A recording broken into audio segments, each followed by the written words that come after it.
بسم الله الرحمن الرحيم.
Assalamu alaikum, everyone. Welcome to our episode 2. This is our second out of 4 episodes. I can't believe we've made it this far already. Thanks for everyone who's been tuning in. This is our live writing workshop with Medina, Whitemen, and Ibrahim. Our topic for the week is embracing life, especially the temporal of life. And we came up with this topic from the chapter Purification of the Heart, and the chapter is titled Fear of Death. So today we're going to spend some time exploring the fear of death and making peace with it with our two beautiful writers. Welcome, guys. Hi. Thank you so much. Assalamualaikum, everyone. Now we're in the epicenter. The United States is leading. Yeah. But I'm in Houston, Texas, which is number 1 in the world. Right now, the whole world's eyes is in my city. Like, I have so many family members who are currently dealing with coronavirus. I'm actually showing a few symptoms myself, but it's almost impossible to get a test right now. So we're just like, drinking our tea, drinking our herbs. I don't know. It's been, death is definitely something that is a very scary topic and it's hard to beautify. So I'm really excited that we're jumping into it.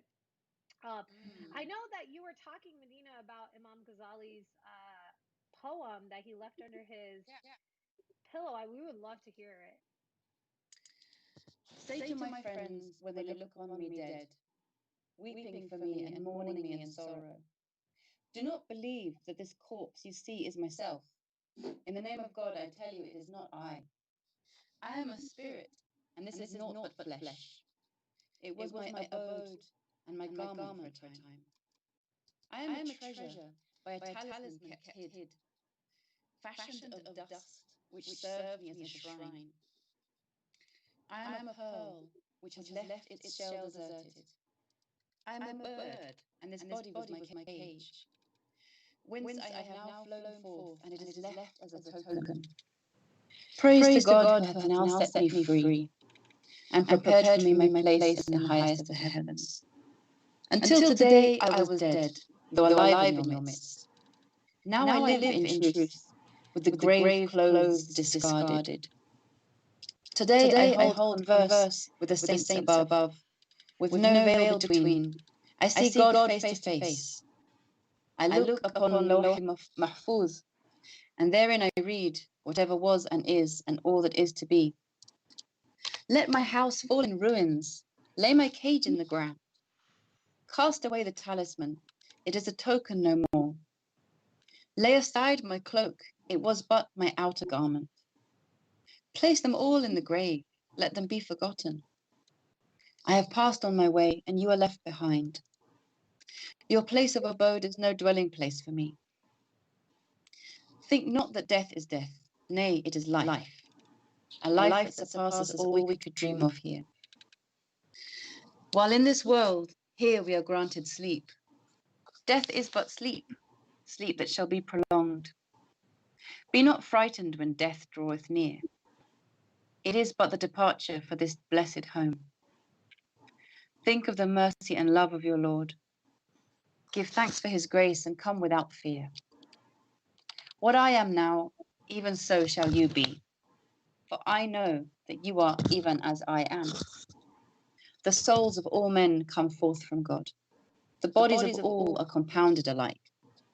Good and evil, alike it was ours. I give you now a message of good cheer. May God's peace and joy forevermore be yours. Amen. Wow. So there's so much in there that can be unpacked. I think he, in many ways, gave others the permission. Like for me, I took away, he gave me permission to die without fear. And that was my biggest takeaway. What's really interesting, Medina, I think you mentioned that they found this under his pillow when he had passed away.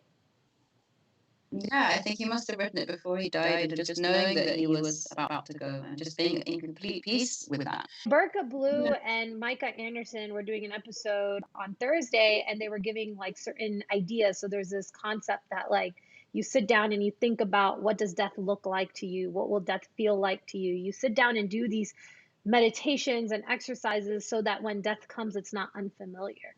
It's something that you're familiar with. So yeah, I thought that was one of my key takeaways from the programming that we've had so far on Race Karma. That's profound, mashallah. I have a question for you guys about this fear of death. What do you think it takes for someone to not have the fear of death? Oof, good question. I want to know too. I guess trust, just having that complete trust. It's like, you know, babies when they're first born, when they haven't ever fallen before, they have no fear of falling. So like, that's why they love to be thrown in the air, because they have no awareness of hitting the ground, because they've been in anti-gravity, you know, in a womb. You have no pain. There's no pain. Like you're literally, it's like an earthly paradise. You can. And I guess to have that as a security of feeling like I'm just in really good hands here. Yeah. You remind me of the story of my birth with my daughter Alia. Yeah. So for me, you know, I went into labor, and towards the end, I mean, it had been like 15 hours at this point. I felt like, I don't know. So I had the baby at home. I had her in I had a birth doula, I had a midwife. I did the whole traditional route, in the water. So I was sitting in the water pool, the birth pool, and it was towards the end of my labor where my contractions stopped. And I guess I was at this transition point where the baby was about to come. Anyways, all of a sudden I feel like I can see behind me, or I can feel this energy behind me. And there's this like really dark matter that goes around, right? And comes right in front of me and starts coming towards me. Now, obviously, this happened really fast, and I'm looking at it. I'm like, wow, these like hormones in my body are really crazy. I haven't taken any medication. Then the other part of me is like, Amna, that is the angel of death coming for you. You are going. And so I look at my mom and I look at my mom and my husband, and literally like I look at them like this, and my eyes just said it all. I was just saying goodbye. And the only other thing in my heart would be say la ilaha illallah. Just say la ilaha illallah. Just say it. But I'm like, wow, it's too hard. I'm in too much pain. And I was like, I can just say Allah. That's it. That's all I need. All I need to do is just start saying the word Allah. That's all I need. And as I was saying it, I guess my midwife saw what this like state I was going into. But as I was saying it, at the same time, the matter just like was coming towards me, and then it just turned around and left. Like it like disappeared. And then I looked down, my midwife looked straight me in the eyes, and she goes, "You're not leaving us. I know exactly what's going through your mind." And I was like, what? How did you know? She's like the best midwife ever. She knew everything happening in my mind. And the next thing you know, I feel the baby pushing out, like I feel her head. And it was just like, I genuinely, in that moment, felt like I was about to die. And I don't think I've ever come so close to death before. I mean, it felt very real, and it felt like, they say like, may Allah grant you, or may God grant you the death that you want. And like, we're like, yeah, of course I'm going to be saying whatever I'm going to be saying this, or I'm going to be feeling this at death. But sometimes like, it's actually really hard because you're confused. And so like, having that fear of death, you're sacrificing potentially dying in the way that you want because you're so afraid about what the next step is. To our second prompt? Yeah. Let's go to the next prompt. So my prompt was kind of a two-part prompt. And the first part of it was to itemize the fears, specific fears that you have around death. So for people, it might be, for example, it might be fear of pain, it might be fear of having some kind of degenerative illness, it might be the fear of leaving people behind, or the sort of suffering of others if you pass away, incurring sadness, or fear of not having done enough in your life. I mean, for example, there are so many possible aspects of fear. Fear of death. And I read somewhere that fear of death is the root of all fears. And so it's kind of like, if you can get to the source of that, then it'll hopefully maybe unlock lots of other fears that you have in life. So for example, fear of any kind of loss, any kind of, something being taken away from you, like even if it's like a job or a thing, an object that breaks, a beloved piece of jewelry that goes missing or something like that, it's all kind of tied into much deeper subconscious fears that we have. So the first part of this prompt is to itemize those, like write a list and then feel which one jumps out at you the most. There'll be one that really grabs you. And then I want you to find a creative way to make peace with that fear. And I'll leave it up to you how that looks or feels. That ends up being. Yeah. So how many minutes do we have for this one? I guess we could do like 2 or 3 minutes to write the list, and then maybe do we have another 5 minutes, Amna, to write uppers? Okay. We can do a total of five, probably like 6 minutes for everything. 3 minutes to write your list and 3 minutes to make peace with it. Yeah. Or maybe let's do 2 minutes to write the list, and then 4 minutes. Yeah, I think Sure. No problem. Restriction is actually good. Insert music here. Yeah, music. Where's Destiny Muhammad when you need her? I know, Destiny. Hi. We know you're probably online cheering us on. Right. She's live on Sunday, guys. Support her. Yeah. Okay, so we're going to itemize our fears now. Can you mute me? I'm not, because I'll make a racket with my keyboard. I thought the keyboard was part of the, feel, but we'll put in some music and mute you. It's almost like a kind of a vintage typewriter kind of sound. I know, that's why I like it. It's like ASMR. I'm sure it must be distracting someone though. Okay, so here we go.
guys, I'm done too. So you guys did the list. Have you made peace? Have you made peace with the fear yet? No. Still thinking which one to do. Oh, so hard to choose. They're all pretty awful. Yeah. Do you want to read your list, Irum? Yeah. Okay. So my first one is pain. Then loved ones I will leave behind. All that I have not accomplished in this life. Not doing enough good or good deeds. People I have wronged in this world. Bad decisions or decisions I will regret in the hereafter. Sins that were not forgiven or that I did not / that I did not repent for. And then that was it. What about yours? I'd love to hear it. So weirdly, the first one that came to me was fear of losing my physical abilities, especially my hands. Oh, wow.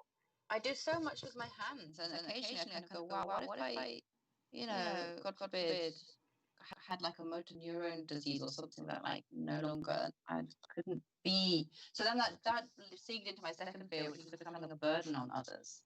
Like that's not so much, I guess, death. It's like the stages leading up to death. Fear of being alone in the last stages of death. I mean, as I was writing that, I was like remembering what I was just talking about being in birth and like fear of being alone. Well, I've been alone in labor, and actually it was really beautiful. Yeah. Fear of being unsupported in difficulties, like in those last moments when things are really, really tough. Yeah. Not having it. And I'm thinking of all these people who have COVID and, their families can't touch them and they can't be with them. And that's just so awful. I find that so, so sad. Mm-hmm. And fear of the constriction of my chest, the inability to breathe. I think that's the one I'm going to focus on because that's quite a... Yeah. Wow.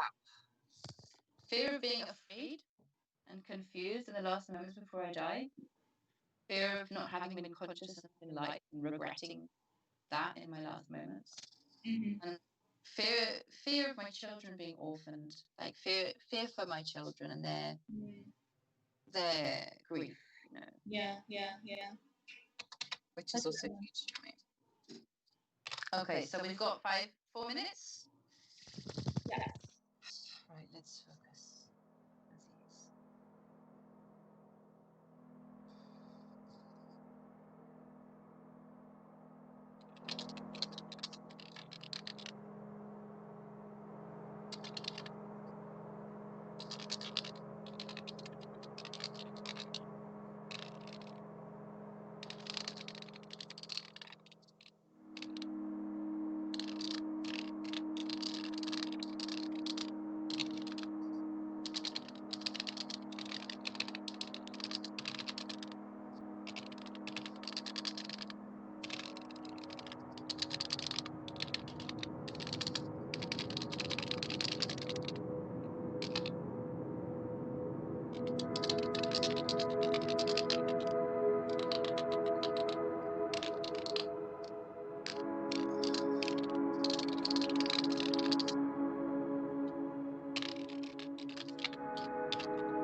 Okay. So, should I read first this time? For change. So I chose the one about breathing, which it was very hard to focus on, so I kind of ended up on a little bit of a tangent, but anyways, this is what I came up with. I slow my breathing down to the slowest, most oceanic waves. But the tide has always come in again. Send it out, it comes curling back, as long as Earth spins. But we are shorter-lived planets. Our orbits so much narrower. Our gravity so powerful, it keeps us clinging to ourselves, even when there is nothing left to cling to. The sages have all found ways to self-implode, supernovas in an endless sky.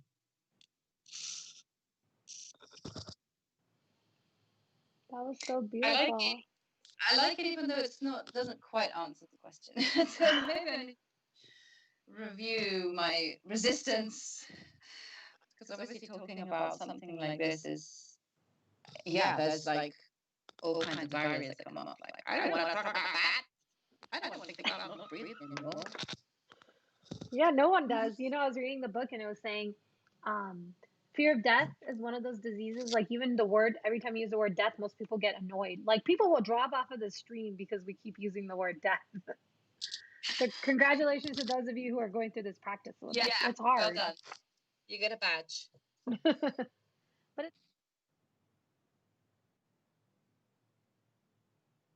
at least trying. Just that's it. Paying attention. Just choosing to place your attention here rather than letting it be dispersed in a million other ways is already so huge. That's what creative writing does. It's just focusing your attention, bring it in, hone it like a beam of light, and then whatever you see inside that light is going to be lit up in this incredibly, clear detail and hopefully meaningful. So, Irum or Amna, like to share what you wrote. Irum's muted. Oh, that's so bad. No, it's all good. It's a live Because I was stream. commenting back to what Medina was saying, but Oh no, we lost Yeah, you were just quiet. No, We're like, Irum doesn't have anything to say. sorry about that, guys. I was just saying, I'm gonna go ahead because I feel like you always go last. Oh, but it's your live writing workshop. I'm just the person in the corner here writing. You're so good. interesting. Go ahead. I want to hear yours first. I was kind of all over the place, to be honest, but this one's a hard one, and it's like I feel so. It's hard. And I mean, to be fair, I'm not feeling well, but okay, bismillah. I fear leaving my mom, my daughter, my husband, and the work I have yet to do. I fear missing the sun or kissing the kids. I fear I'll grow out of who I am and be my worst self when the time comes. I fear that the man that is following me will stab me and all will be gone because he does not fear. My fears are not rational, but they are my fears. I accept them and celebrate them, whatever they bring. Now, like a guest, I ask you to leave. Peace, my friend, I ask you to be here. Whoa. I drew inspiration from Rumi. On the last part, it just came to me. That's amazing. But then you really did it. You really did find a way to make peace there. Because you wished them peace. You wished your fear peace. And for me, I think Rumi has a big impact on emotions. When I was pregnant, I was having a lot of panic attacks. And I started going to therapy. And part of going to therapy, my therapist started talking, but I just happened to also fall into Rumi's poetry about emotions being a guest and just acknowledge them, say hi, welcome them like you would welcome a guest. And like any good guest, ask them to leave and welcome the next guest. But don't shut them out. And that's what my therapist kept telling me. And then when I read that poetry, my therapy started making sense. Because I tend to ignore my emotions. That's how I deal with things. So I don't know. I feel like I drew because I guess it really does still impact me. Yeah. Wow. I love that. Thanks. Okay, I'm gonna go ahead. Yeah. So I kind of shifted my topic as well. I wanted to focus on people I have wronged in this world, but it kind of became about some other stuff as well. So here it goes. As I enter my grave, it feels constricted. My limbs crumbled, muscles tight, chest. Sorry, my husband is just shocked at what I'm talking about. Crumbled? That's a very powerful image. Okay, so as I enter my grave, it feels constricted. My limbs crumbled, muscles tight, chest in absolute pain. I feel like I can't breathe. The angels in my grave are frowning, reprimanding me for all the sins I've committed in the dunya. I'm reminded of those I wronged while living in this world, those I never asked forgiveness from, and those who God felt so much love for. I had to stop it there. That's all I got in 4 minutes. But the reason also, just so you guys aren't confused, my husband and I have been talking a lot about a painless death, and it's something he questions a lot, and it's something that we all should, I believe, make dua for, right? We should pray for. And for people who do have this fear of death, all of us, I feel, most of us at least, have this fear of death. And a lot of it has to do with pain. And that's completely okay to ask for a painless death. I don't know why I'm emotional about your poetry being about pain. Like I can't you guys can't see, but I feel very emotional about it. Like I have a very emotional response to what you just wrote. Yeah, it's very vivid. The whole image of your body decomposing in the grave, that's really big, you know. I think that's why a lot of people want to be cremated instead. But in a way, I kind of feel like I would rather be buried under a tree, you know, just feel like I'm kind of growing into the earth rather than it being like a decomposition. But yeah, that is basically what's happening. It's your limbs crumble. That's a really like exact description. It's like, wow, we think they're going to be here forever. It reminds me of, you know, this whole idea of when we write things that are difficult to write, I feel that it's the best writing that you do, because it's the stuff that you've been bottling in for so long, or the things that you truly are most afraid of. Yeah. You know? It's very alive. And actually, that's something, somebody said that to me when I was really struggling writing my book, my most recent book, The Invisible Muslim. She said that a writer friend told her the best advice was write towards the pain, like, write towards the difficulty. So don't edge around it, because you're not going to produce powerful writing. Like actually just go straight into it. And actually, I think Imam Ali says as well, like, I'm just paraphrasing here, but the difficulties of whatever it is that you fear, the fear itself is not going to be greater or lesser than the thing itself, so you may as well just dive into it or something. I'm misquoting it, but it's like whenever you fear something, you know, actually the fear itself can be greater, so you may as well just do it. Like there's no point kind of being stuck on that, you know. Yeah, I completely understand that.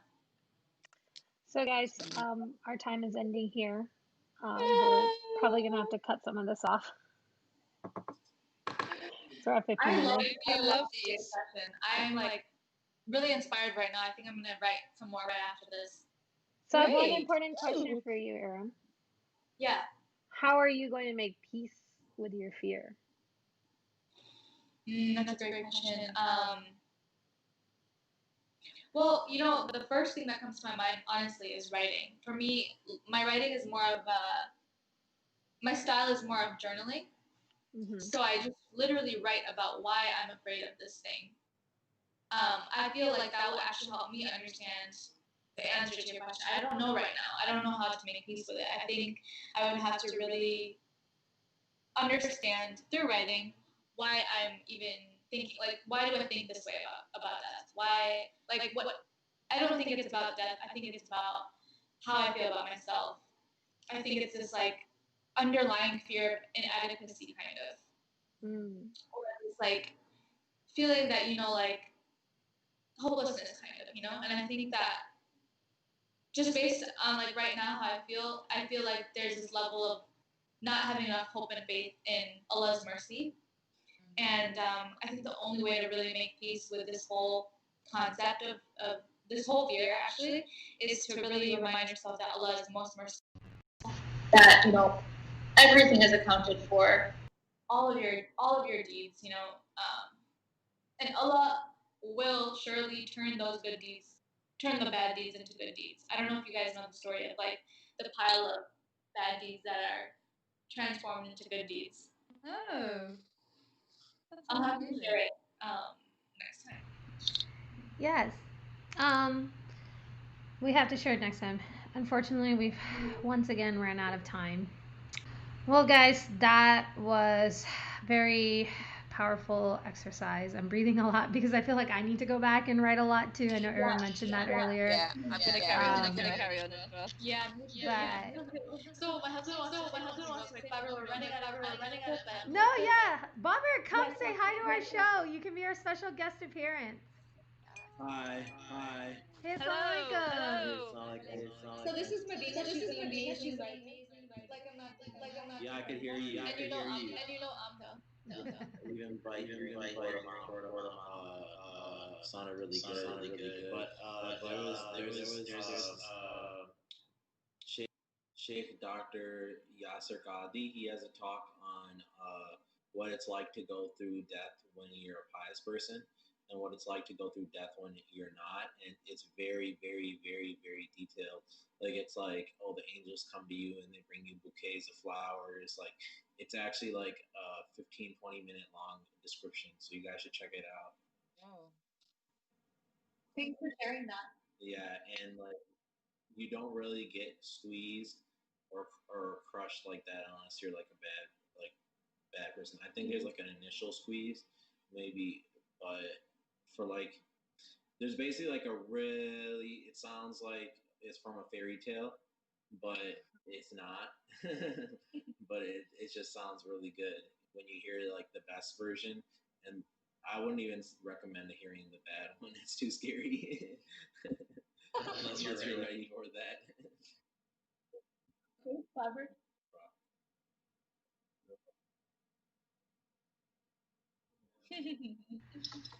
Well, thank you guys. I'm going to stop the recording now.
Welcome. You watching Handasat South with Tazeen. and LuFuki.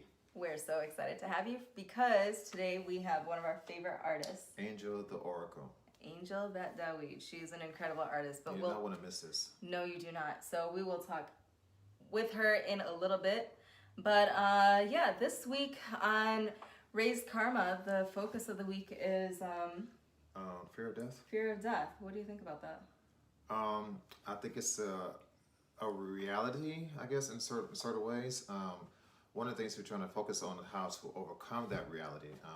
And some sages or saints, or whatever you want to call them, Right. consider that an obstacle for us in this life. And some of them have even went beyond that and saying death is something that's a friend of mine. Interesting. So we want to try to see how we can approach that type of thought, Right. by using how does music help with that process. Right. So we're going to talk to the Oracle, Angel the Oracle, and how she connects with her ancestors and how she uses music to overcome these obstacles of the heart. Really, yeah. And really about, like, I like what you said about death is the friend of me, because it takes out that fear component. Like, it's not fear anymore, it's acceptance. Yes. And I think with Angel, we'll be talking to her, but a lot of the work that she does has to do with accepting oneself. Yes. Yes. And with accepting oneself comes that freedom. And with that freedom, sort of falls away those fears Yes. that we have. And how she connects with her, using music to connect with her ancestors in a way of having a continuous flow of consciousness. Right. So if you connect with your ancestors, you know, in order to make that move to the different plane, they had to make the transition from life to another form of life. So when you connect with that, it sort of releases that fear that of death approaching, because it's going to happen to all of us. How we deal with it now is really the most important thing. That's why there's a prophetic saying.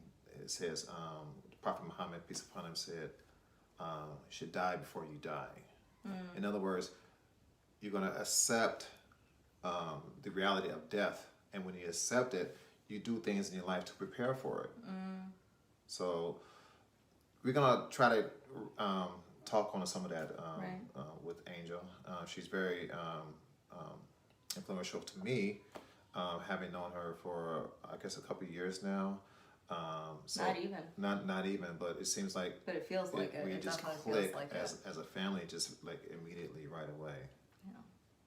Yeah. So without further ado, let's go ahead and. Are you ready? Let's call her. Let's give her a call. Let's give her a call. We're gonna hop on a Zoom call and talk to her. Yes. Here we go.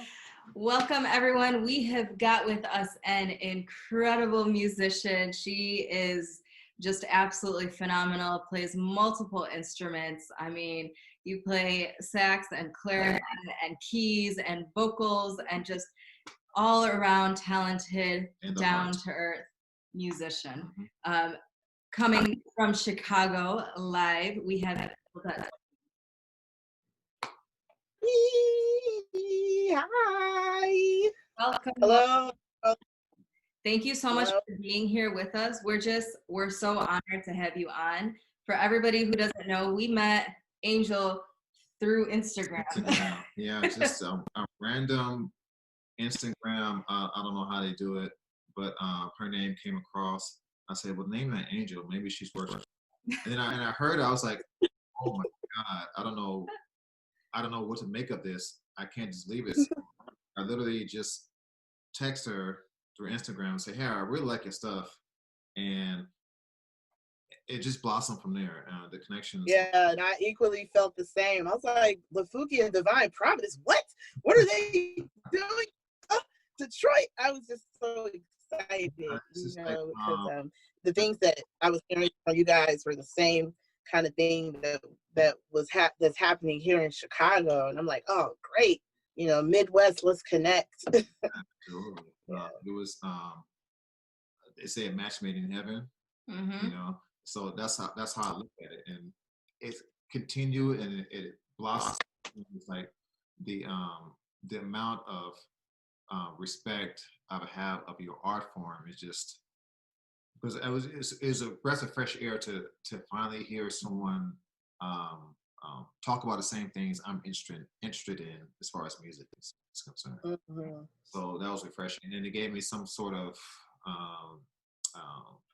not justification, but inspiration, affirmations of what I'm doing. So I thank you. Yeah. Which actually segues into our second question we have for you, or the second topic, or second. But before we even jump into the episode, okay. he's like, let's go. Let's go. I've been meaning to ask you this question for a long time.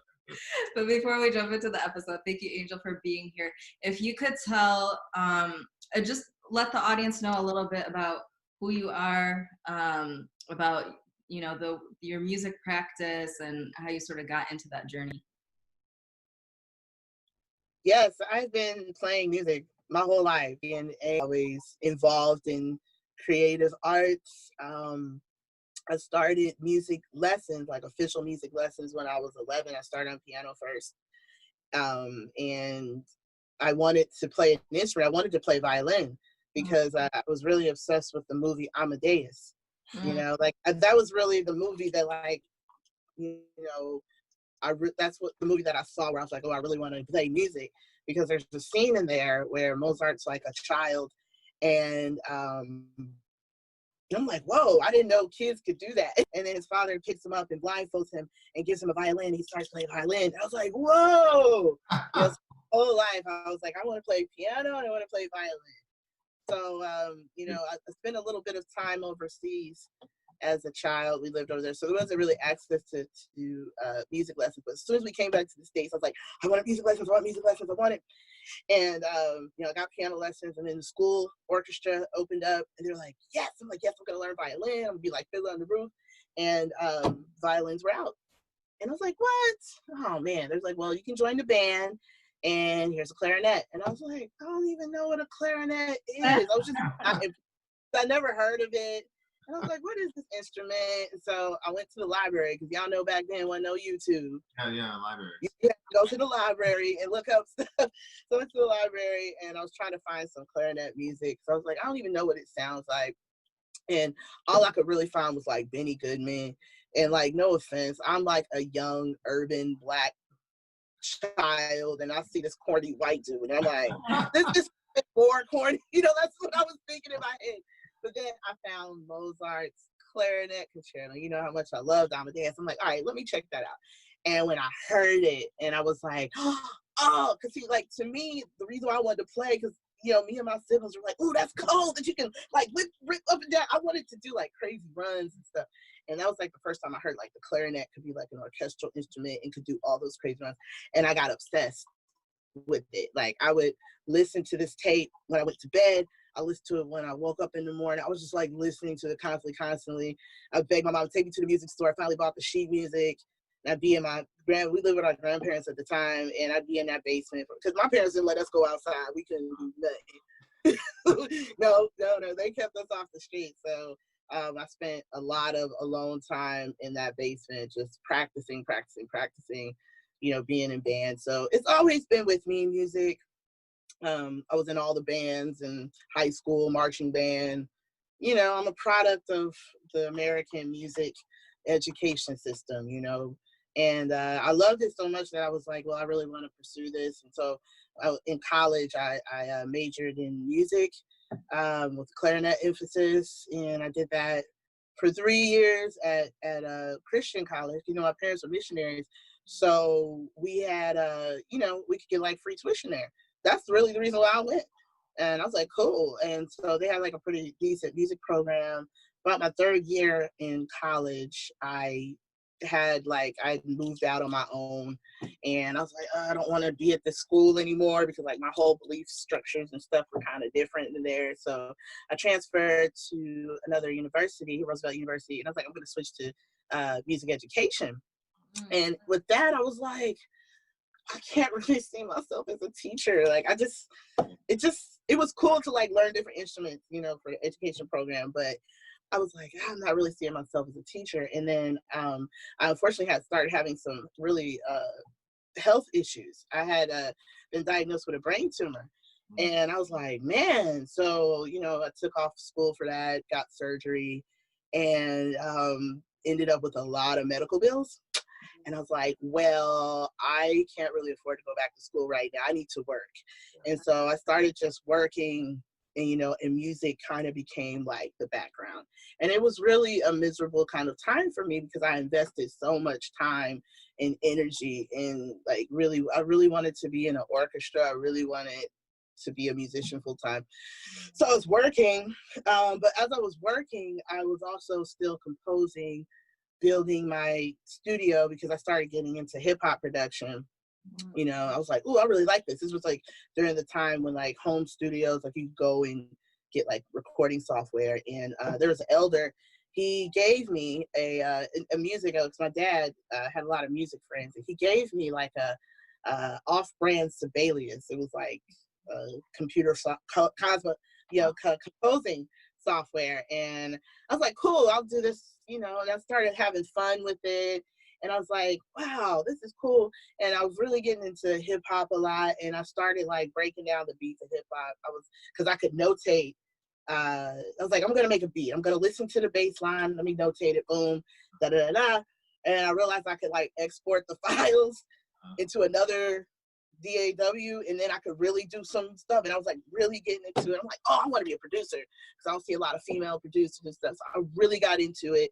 And because I didn't really know no rappers, I was like, oh, I'll just rap on my own stuff. So I started trying to learn how to rap. And then I was like connecting in the city. But again, like all of this was happening while I was working. It was still like second, you know. But as I was getting deeper into it in my own personal life, like on the side, and I had a good job. I just realized I was having way more fun when I was like composing and practicing my horn. And I was like, you know what? Something has to change in my life. I want to do this 100% of the time because I don't like this job. Yeah. So how do I flip my circumstance so that I'm doing 100% what I love to do and less of what I don't want to do? And it was a perplexing, you know, it was a conundrum. So I was trying to figure out, I've seen people do this. I've seen people live their dreams and be happy. Like, why can't I? And I think that was the start of the change, because I just started changing my mind and started thinking about the possibility that I could actually live my life as a musician full time. And I think with that knowledge of like changing my mind, you know, my life started changing, you know, like situations started moving around in my life where I was like, oh, this thinking is doing something, you know. And so the situation started changing and shifting. I was like, you know what, I think I can actually make this jump and like take a year off of this job that I hate. Let me just quit it. So yeah, it's about 6 years ago. I was like, okay, I'm going to quit this job. And, you know, I had like some money, and I was like, okay, I'm going to take this money and I'm just going to live off of it for a year. If I fall on my butt, well, then I'll just get another job.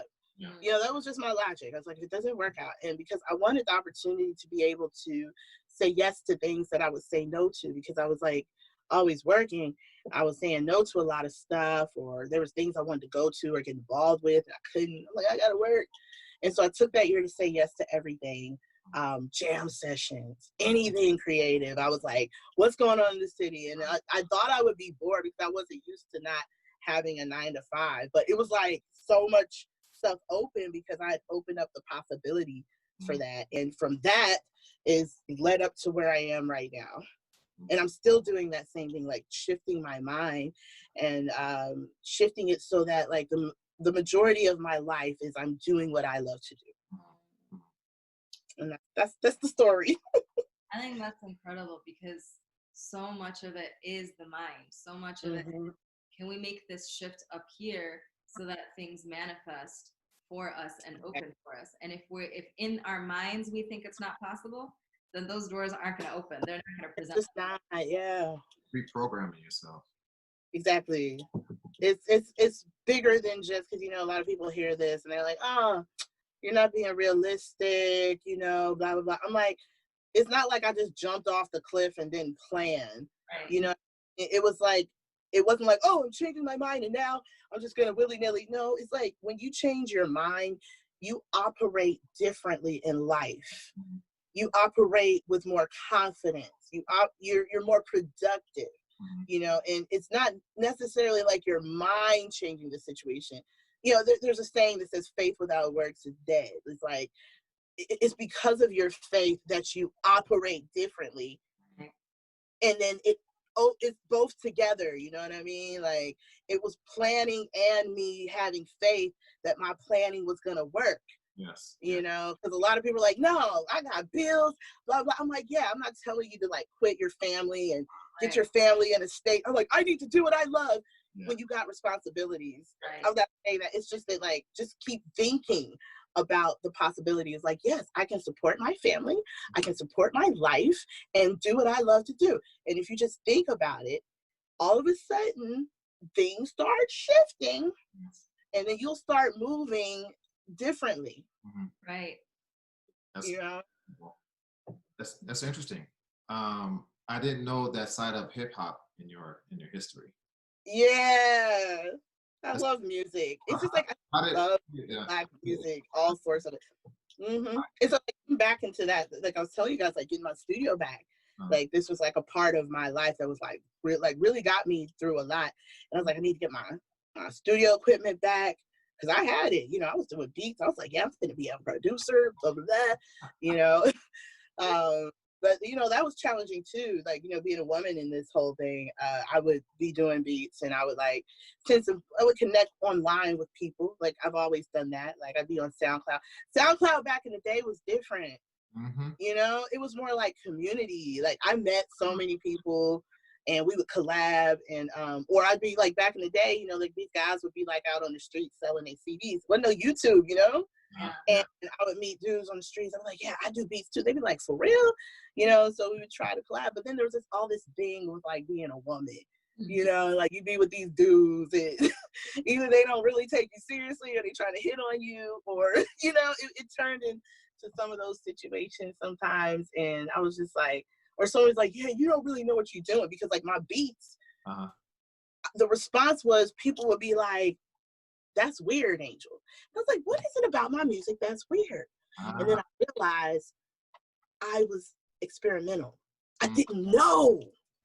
I didn't know it was like an experimental avant-garde artist. I didn't know that I had like a different kind of way of looking at things. So during my time, Year Off, that's when I really got into the free jazz scene in Chicago.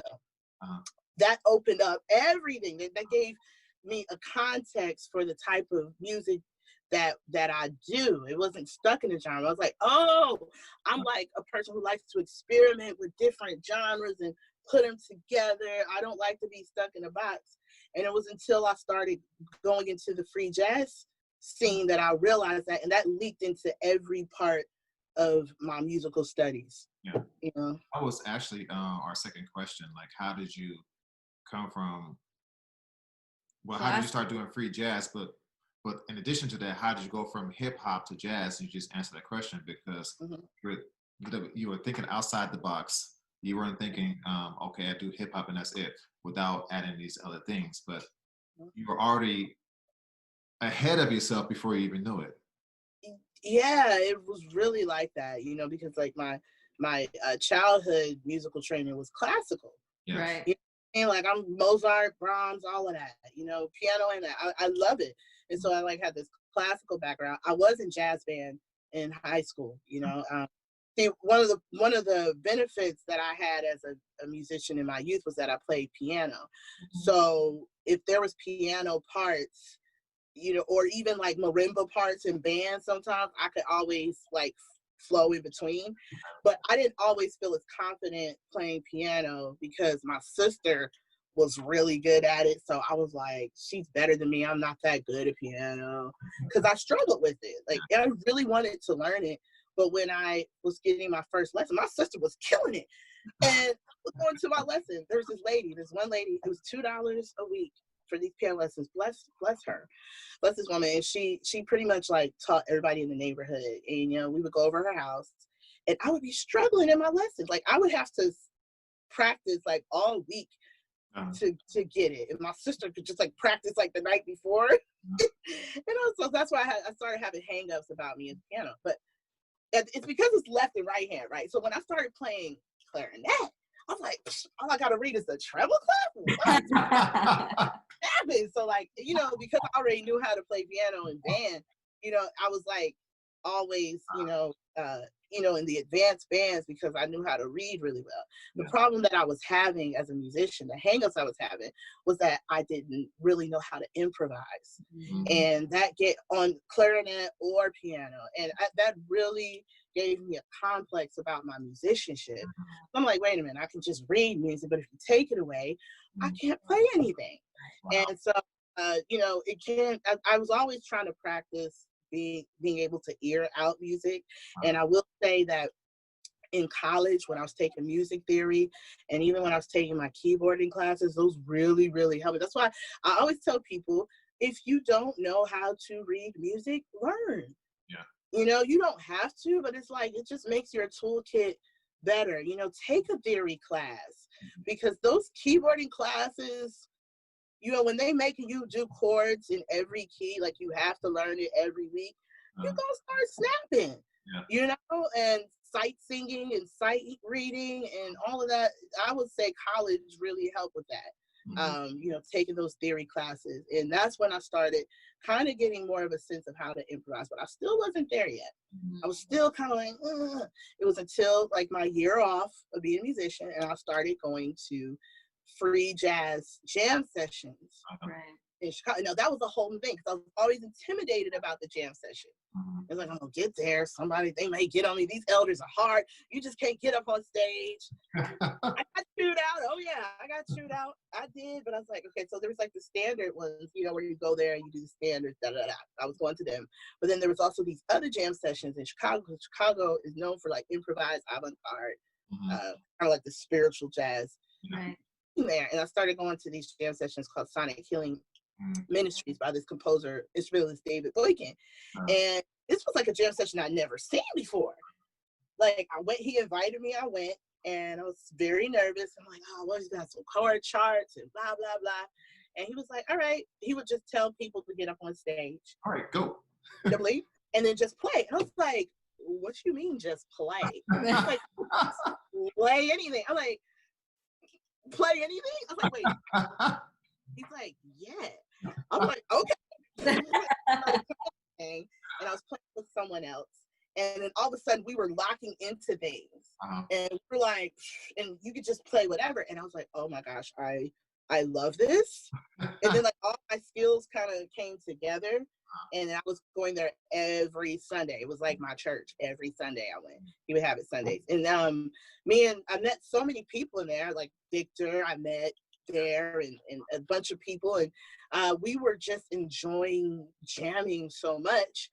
We're like, man, we got to do this more this Sunday. And so a lot of people had apartments that they didn't want to play a lot because they didn't want to disturb their neighbors. But I was living in this little coach house. And I was like, my neighbors love when we play music. I was in the hood. Black folk, we love music. Like, my neighbors be like, turn that up, Call the cops. Anytime. So, like, people started coming over to my house and we started having our own jam sessions. And we were enjoying the jam so much. It was changing our lives. We were growing as musicians. People were composing stuff and we were playing it together. We're like, yo, we need to do something. I mean, we're not a band.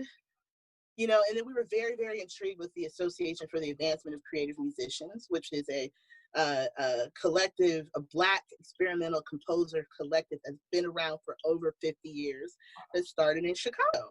And that's where you get like the Art Ensemble of Chicago, like these really amazing, world-renowned musicians. And I was like, wow, this Black collective of experimental musicians. So like, we were really obsessed with them. There's a great book, Power Stronger Than Itself, that I read that year that really, after I read that book, I was like, I know what to do. Like, it's like the fabric of what I do. I literally looked at what they did and how they took the music. And now, there's people in there who have Pulitzer Prize, like Henry Threadgill has a Pulitzer Prize, and they just decided to be outside the box. So they're very inspirational to us. And we were like, we want to do something like that. We don't want to be a band. So we started a collective called the Participatory Music Coalition. And, my good friend Adam Sanalini, he has his doctorate in ethnomusicology, and he was giving me all this information about participatory music versus, performance music. And performance music is like you're on the stage and then the audience looks at you. That's how we know music. That's how performance. But participatory music is more like what you see, like in the Black church, or it's more like, okay, we're here, but everyone can join in. So we had this crazy idea, like, what if we had a show where we would do our songs, but we would also leave it open that, like, if anybody wanted to come on stage, they could. We'll have extra instruments. We'll have a mic. We'll have whatever. You guys could just join us. And we're like, is this gonna work? And we're like, let's just try it. So there's a space here in Chicago called Transition East. That's run by an elder that I met at Sonic Healing Ministries. He's an exceptional multi-instrumentalist. And Transition East has its own history. And we were like, yo, can we just start doing some shows there? And we was painting our faces, because we were like really into art in Chicago. we was painting our faces. We was like going out, and it was just phenomenal time. Like, you know, we were cooking during the show. We wanted to add like all these elements: cooking, dance, poetry, music. You know, just everybody have an experience, and we're like, okay, this is something, y'all. Let's continue this. And so, off of that year, all of a sudden, I'm in this coalition that we started. You know, and from that, everyone in the coalition is doing like major things, all of us, you know. So it's been a while since we've gotten together, but we're still together. It's more like Wu-Tang, you know. Yeah. Like Wu-Tang Ghostface, and then was on all different labels, but they was always Wu-Tang. You know, we may all be doing our own thing, but we're always PMC, you know. That is amazing. I think I love that you bring up this performance music versus participatory, because to me that's the essence of free jazz, and that's the essence of spiritual music, just spiritual jazz and spirit music, and the type of music that we're interested in, because it's not about entertaining the audience. Right. It's about this experience that you're having. Like, you guys are having this experience. Getting everyone involved. And getting everyone involved. Like, as musicians, you're connecting and you're sinking in with each other, right? And then there's chaos, and then you're sinking in again. There's like this natural cycle that's happening. So it's like, how do we get other people to be a part of that cycle? A part of that experience. That's really like the most rewarding thing for me, because like the way the entertainment business is, I'm glad you brought up the word entertainment, because there's a really great elder here that we know, Avriel Ra. He's an exceptional master drummer, and he actually played with Sun Ra. You know, his father played with Sun Ra, so they, you know, now we've played with him, and he said one day, and I don't know if it's his original quote, but he said, "It's not entertainment, it's inner attainment." And I'm like, yeah, that's really what we're about. That's what all my music is about. It's not about entertainment, or it's about, like, I really do believe that this sound is very powerful. It's just as powerful as going to the doctor or any other place that you go for healing. Sound is that, and it's amazing the responses I get from my album. Like, I think people just hit me up from all over the world, and it's incredible, because they'll be like, yo, this album got me through my day, or, you know, it helped me. There's a guy hit me up. He said, me and my girlfriend were having some issues in our life, and for whatever reason, we would listen to your album, and we're doing good now. And I'm like, wow, because like the intention that I put on all the songs on the album was that, like, whoever would listen to it, that their ears would be blessed, and that their lives would be blessed. I put a serious intention out on everything that I do. I don't just sit down and compose in here. Before I sit down in here, I go ahead and I meditate. I go ahead and I pray over my project. I was like, because I don't want to just do anything in vain, you know? Yes. But that pretty much answers the second question, because I mean, you answered everything I was going to ask. It's interesting. And more. It's interesting that you brought up your intention that you make when you're creating the music, because we have a friend of ours that we saw yesterday. She makes these little felt, like these felt dolls, and for kids. But she said that every time she makes one, she prays on it, and she prays for the child who receives this, that they have light in their life, and that they find joy, and that they find success in their life. And it's like the fact that the artist is being so intentional about the healing power, and like not just the healing power, not just random stuff. Exactly, just the power that piece, that composition, that expression holds, and then it has a life of its own, and it's going to go and live. Yes. It's almost like creative, and you just leave it up to the creator and say, I offer this to you. Whatever benefit people get is what they get, you know. That's the only way to do it that is going to be actually rewarding, because, you know, some of the trials of being a musician is always that kind of second guessing yourself. You know, like, we all go through those times of insecurity, like, am I really good? Imposter syndrome. Oh my goodness, I feel like I'm healing so many of my friends who I feel like are amazing musicians from imposter syndrome. Like, I feel like I'm talking them off the ledge most of the time. I'll meet somebody who's been playing, like a good friend of mine. He's an amazing producer. He's been playing piano since he was like a little boy. But in his head, because he didn't go to college or didn't learn or whatever, he don't think that he's, you know, a good musician. When I'm listening to his work, I'm like, you're an amazing composer. Yeah. But I don't know how to, I'm like, we need to stop this. Like, insecurities in my head, because I've been insecure in my life, I just think of it as like, it's a horrible thing. It's just as bad as lying. It's just as bad as stealing. It's just as bad as all the horrible like things that, because the thing is, what makes it worse is you're doing it to yourself. Right. You know what I mean? And so like, I learned that, and this was also a way of changing my thinking. I had to come to a place that, look, whatever comes out of you, and this is what I learned in improvisation. This was help me in improvisation. Whatever comes out of you, you bless it. You bless it, like the creator did. Okay? Creator made something, right? And what did he say? That's good. Like, you have to put that into a practice in whatever you do. So whatever you make, whatever you create, even if you don't care for it, you don't know.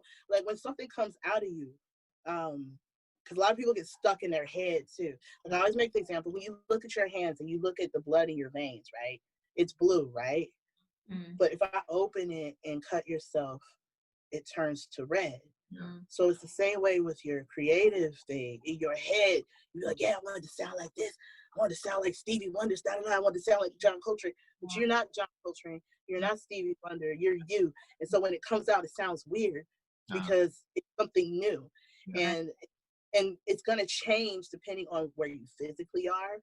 It's going to change what's going on. Like, so that when it comes out of you, you have to kind of let go of your ideas of what you think is right musically. And you have to be like, well, it's right because it's coming out of me. And I'm going to bless it. And that's it. And then you just move on from there. And once I started putting that into practice, it made me more confident in my playing. Because I'm like, can't nobody tell me nothing. You can't tell me I played wrong. I played what I was supposed to play. Now, if y'all didn't like it, you don't have to like it. You don't have to like it. You don't have to approve of it. But whatever came out of me, that was what's supposed to come out. So that's why, like, I'm never afraid of performances. You know, I go with it. If I mess up on a performance, and actually, I want to define what improvisation is compared to spontaneous composition. And I get this from Gary Bartz, because I saw a video and Gary Bartz said, there's a difference between improvisation and being a spontaneous composer. And he said, improvisation is you make a mistake and then you make it work. Okay? So, like, I'll be on stage and do something, and I'm like, well, that didn't go the way I wanted. All right? That's improvisation. But when he said a spontaneous composer is a little different. You knew exactly what you were doing. I wanted to try this chord. You know what? I want to try a diminish here. What would happen if I did this? Oh, I like that. You know, or, you know, you're spontaneously composing something at the moment. You know, and so those are like two different types of, I love his definition of that, you know, between improv and being a composer is intentional, because a lot of people kind of look down on like the avant-garde scene sometimes because they think we're just playing anything.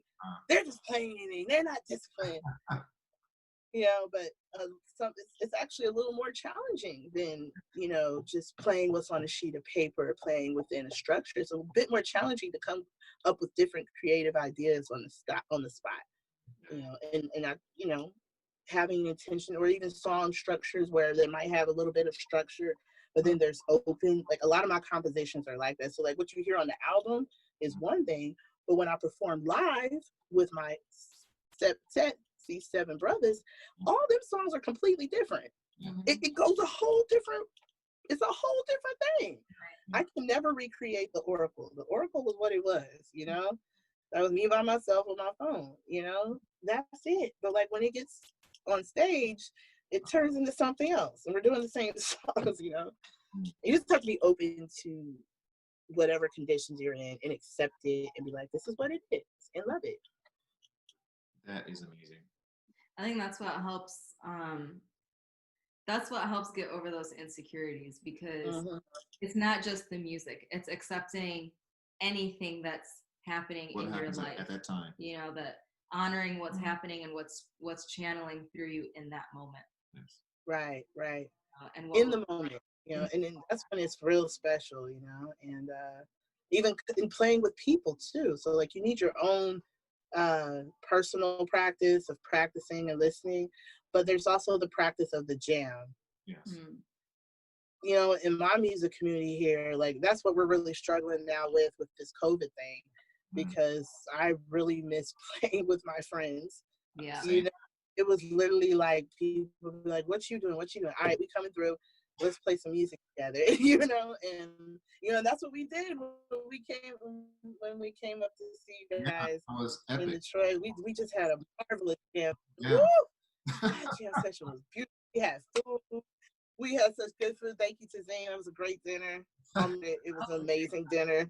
And then, people came through, and like to meet people, like you don't know anyone, you invited people that I didn't know. And then all of a sudden we're all playing music together. Like we've been playing for 20 years, it really builds community. Yeah. Just gel together, because we had the same ideas as far as like communal jamming and getting people together. Like when we have practices and rehearsals, we have dinner also. Yeah. And we try to kick it afterwards and say, "Hey, how you doing in life?" Because I want to like we those practices to hit home. No, we're a family. Right. So yeah. Hearing that you do the same thing, it just reaffirms what we're trying to do. Right. It's just, yeah.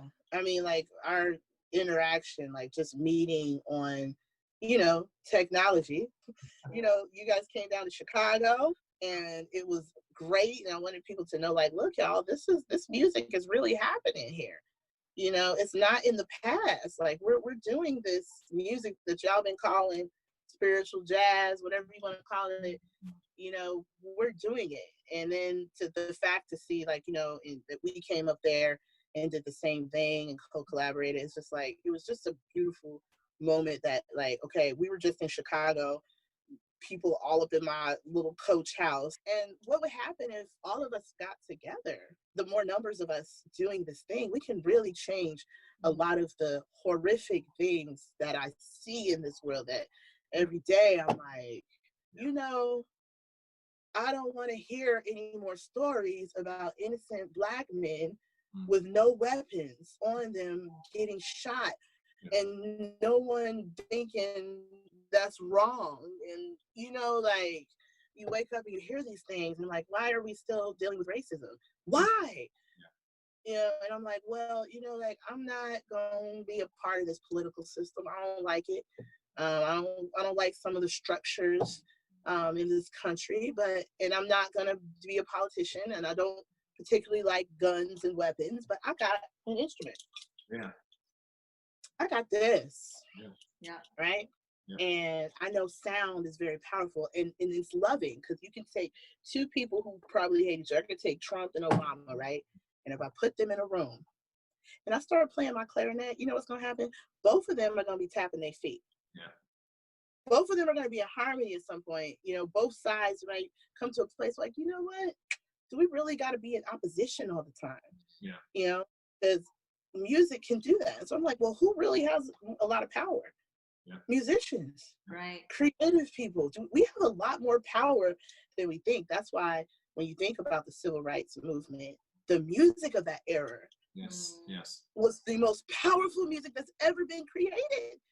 We still can't recreate whatever. And I do think the music and that sound is what pushed the politics to the point where we have a lot more freedom than we have. I do believe it was the sound and the music of that time period that pushed it, even more so than the protests, even more so than all the political moves.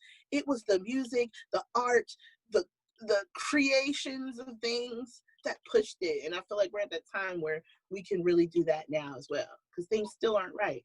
Right. Yeah.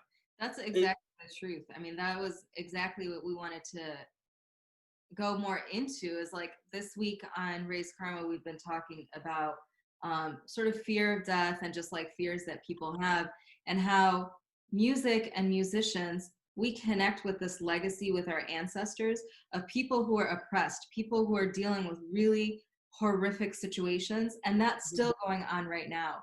And what you're saying is the absolute truth, that music was and is the most powerful, transformative thing that you can use to pull people up and to pull people away from these things, like just the situations that we're dealing with in life, you know. And that history of music that you're a part of, that legacy of music that you're a part of, that your ancestors were a part of, and that continuing that on for the future generations, and you're continuing that on for your community, because that music does have that power to change people, to sway people, to heal people, make people think. Right. It's so true. I mean, that's why, you know, they spend billions of dollars on music. You know, why do we have music all the time? You know, we're doing the thing that, you know, it's like obvious. Like, you know, if we all got together and did a big jam session globally, what would that do? But it also has to do with people's faith. And, you know, like if we live in a generation where kind of people don't really, they're just so disappointed that they're afraid to believe in anything. You know what I mean? They're afraid to believe that music could actually heal. I don't see it. What are you talking about? I'm like, yeah, you don't see it, but you don't realize how every part of your life is musical. From your cell phone ringing, from you having your heads on, you're all in music all the time. Right. Without you even knowing it. Yeah. So what would happen if we were just more intentional with it? I mean, we could shut structures down. Mm-hmm. Good. I could blow my horn and be like, I don't like that. I saw this quote where John Coltrane was like on that. He was saying stuff like, if my friend is sick, I should be able to pull out my horn and play with them and make it better. If my friend is having financial problems, I should be able to play my horn and help them. You know, I believe that. And I can testify and say that, yes, it is working. Yeah. You know, from the testimonies of people coming into me, people who have like no belief or anything, they may be like atheists or they don't believe in spirituality or nothing, right? But they'll hit me up and say, I don't know what happened at your concert, but I was bawling afterwards. I was crying and I don't know why. And it really freaked me out. I don't know what's happening. I'm like, yo, spirit getting stirred up. Yeah. We've had that where someone was like, I was just crying the whole time. Yeah. And it's not like we're singing sad songs. Exactly. Yeah. That's that song. It just makes you reflect. It's, like you say, it stirs something that's already there. Yeah. That's maybe dormant or behind something, and it just needs to get out. And the sounds, the healing sounds they hear, it could be, I don't know what note it is, or it could be different for each person. Right. That note hits them, and they react to it. They cry, they laugh, and they come up to us like, oh, thank you for that song. I need to hear that song for the day. And we're just like, I'm glad you feel this way. This is why we do it. Exactly. Yeah. I mean, that's I think the industry, because we know how the history of music business and the toxic things that have happened with some of our most favorite amazing master musicians who have died you know, from drug overdoses and all sorts of crazy toxic situations because you know, the pressure from the music industry of them trying to commodify this thing, and it's evil. It's evil to try to put a price tag on this stuff. Yeah, it's because especially when they force you to recreate what you've already done. So it takes out the sincerity of what you had before, because now you're just trying to create in order to, you know, keep your charts still up and things like that. And that's why I appreciate what you do, because it's like there's no apology in what you do. You know, you're pro-Black and you have no apology. I've seen some of the videos of you playing in front of a field of white people about Black music and Black family, and they rock into it. So because it's you know, it's honest, you know, and it's like it's so pure that there's no denying what you're bringing. Right. And that's what I appreciate about what you do. Thank you. I mean, I try to do that because I want to be an example to people. Like, look, if you're your authentic self, it's more of a way like, look, you guys can always be yourself. You know, you can be your authentic self, and look, nothing's gonna happen to you. In fact, if you're your authentic self, people are gonna support you. That's why, like, every show, and like, yeah, I do say a lot of hard things. I have to. Saying hard things, we have to say it. You know, like, you know, I had this show. I just posted it on my Instagram because I forgot, it just came out. But I did a show at this museum, and yeah, I don't like you sometimes, white people. Like, I'm seeing it. I'm like, why did I say? I was like, I like you white people sometimes. Like, I don't like you. And sometimes you don't realize that a lot of Black people don't like some of the things you do, because you guys hit us with microaggressions and all this kind of stuff. Sometimes I don't think that some people are aware.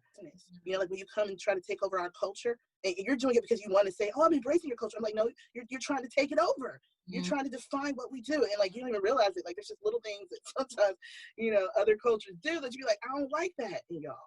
And you would think after me saying something like that, that people would walk out and be mad or feel guilty. And I was like, but that wasn't the response, because I was really coming from a genuine place. Like, look, if you don't like something about somebody, just tell them so that you can get to a place to heal.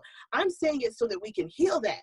I'm not saying to say I hate you and let you die. I'm saying it so that we can get over this thing that's been going on for way too long, because there's a lot of white people who don't like it either. They're like, we don't like it either. I'm like, none of us like it. So let's be honest. Let me tell you that sometimes we don't like the way y'all treat us. We just don't like it, and y'all continue to do it. So like with music, you're able to say the things that are very hard. People don't feel like they're being beat up. Because after that, we all came together. In fact, a white man in the audience, he was like, you know, because of Q&A afterwards, he was like, they were asking him, how did you feel? And he said, I actually felt really jealous at your freedom. And I asked him, well, what's stopping you from being so free? He's like, I don't know. I was like, look, here's what I suggest. It's very simple. You can take little steps into being more free. You don't got to make no big jump. How about you take 1 minute in your day, no one's looking, and you just skip down the block. All right? Just skip. No one sees it. Just skip or do something that you did when you were a child. Just start those little steps, because there's no reason that you shouldn't be able to express yourself. You know, people have trauma in their lives. They have a lot of different backgrounds. There's a lot of different things, but we can always suggest little moments of freedom. And if you do those little things over time, they start building up. So all of a sudden you'd be like, I'm free all the time. You know, it's called harm reduction, you know? I'm free all the time, you know, harm reduction. Just reduce your harm a little bit. You gotta jump off. You know, that's scary, but you can wade a little bit in the water at a time until you all the way in. Yep. Splash in the water. Yep. Yeah. Freedom. That's what the music is. It's freedom, it's liberation. Freedom and liberation for our peoples. Yeah. And you know, we bring up these things not to stay traumatized. You know, I'm not trying to let's stay in our trauma of slavery, la la la. I'm just saying, like, we have to bring it up, and then we play the music over it, and that's how we heal. Right. Genius. Right. Genius. Yeah.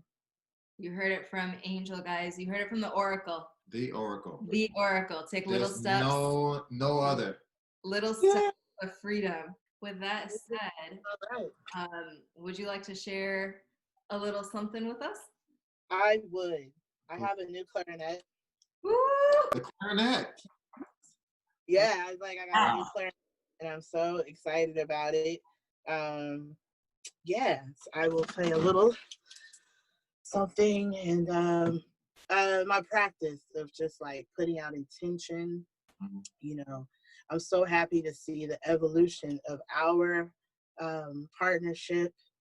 You know, like from just a message to us doing an interview, and just putting out the intention for blessings for you guys and your household, and blessings for this wonderful opportunity. And I feel so honored that you would have me as your first guest, and blessing to everyone who's listening to. How happy we are. We feel definitely very, very honored. Yes.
answers you need. Don't let anyone try to define who you are. Listen deep inside of you.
You'll find what you need. Don't let the world define who you are. Listen deeply to the voice.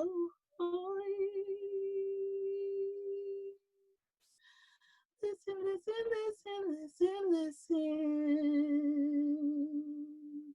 Then make those right choices.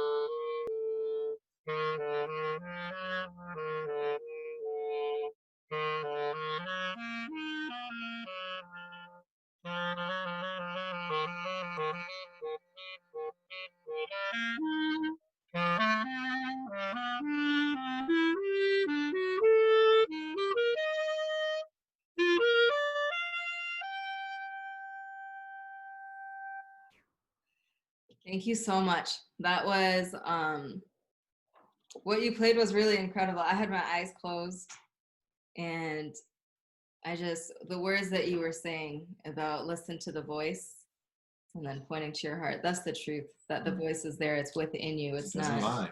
And it doesn't lie. No, it doesn't lie. It doesn't lie. It tells the truth. Tells the truth. It does.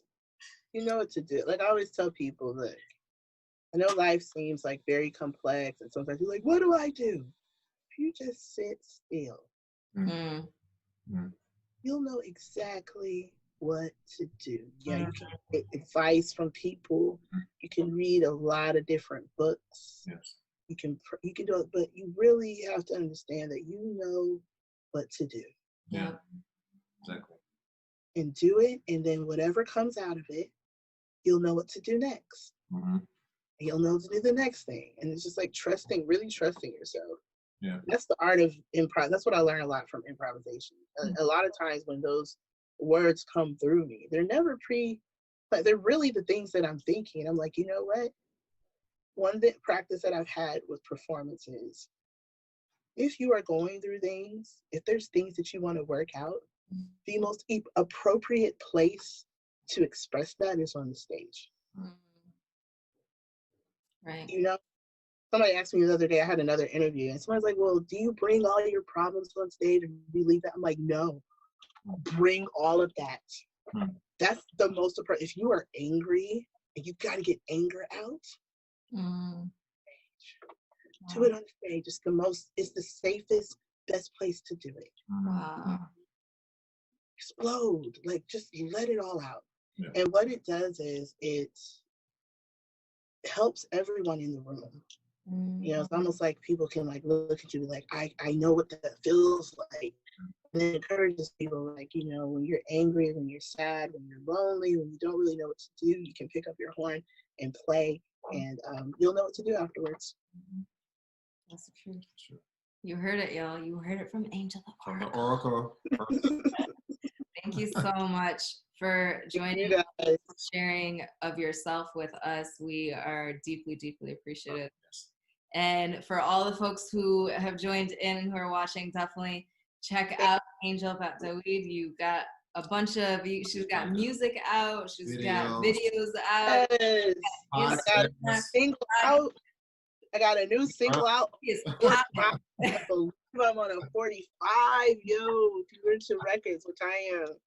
Just the idea to be on some wax is like really huge, but yeah. Yeah, so definitely check her out. We got all of the links and everything for you to check out. Thank you. That said, thank you so much, Angel. We appreciate it. Thank you, guys. Love y'all so much. Blessings. Wow, what an incredible conversation with Angel. Yeah, she really went into topics I did not expect. She explained what was her journey in music. First from hip hop, had no idea she was a hip hop. But from classical and from then classical into to hip hop, free jazz. And how free jazz, getting into free jazz, really. What she found out, she was doing free jazz anyways when she was doing hip hop, which is amazing because she was thinking outside the box, and it's so. That's a quintessential Angel the Oracle that I know. You know, was totally thinking outside the box.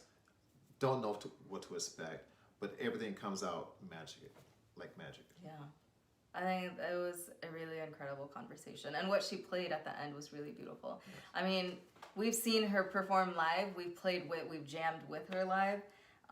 We've jammed with her in a performance, setting that was live, and it was a participatory event. Yes. And we've jammed with her here at the house with, folks from her collective, and it's always a treat. Yes. Just an example, like what she was saying in the interview, that when we jammed with her in Chicago, she invited us to play with her band. And then not even a quarter of the way through her song, she realized that whatever she planned is going to totally change. She's out the window because we start playing things, and I think we jammed for like 2 or 3 hours, like straight. No, it was more than that. It was 4 hours. It was nonstop. I'll never experience anything like that again. So it was from 10 to 2 a.m. For all you jazz musicians who are interested in free jazz. Any type of music, because it was totally participatory with everyone involved. You had dancers, you had whatever you could think of, poets and people picking up 2 or 3 instruments throughout the whole thing. It was just amazing, and that just explains the kind of person she is. And I think it really speaks to we were talking about earlier, before our conversation about the fear of death and sort of these fears that we have, and she hit the nail on the head when she talked about insecurities and when she talked about participatory music and free jazz as a vehicle of getting rid of those fears and finding freedom. Yes. And that's exactly what it is. That the freedom to be who you are authentically, and to not dim your light and to not dim your voice, no matter what. It's almost the fear of death. Get on the fear of death. The freedom to live is also the freedom to die. So those definitely have those connections. Freedom to live, and I'm not talking about the superficial freedom.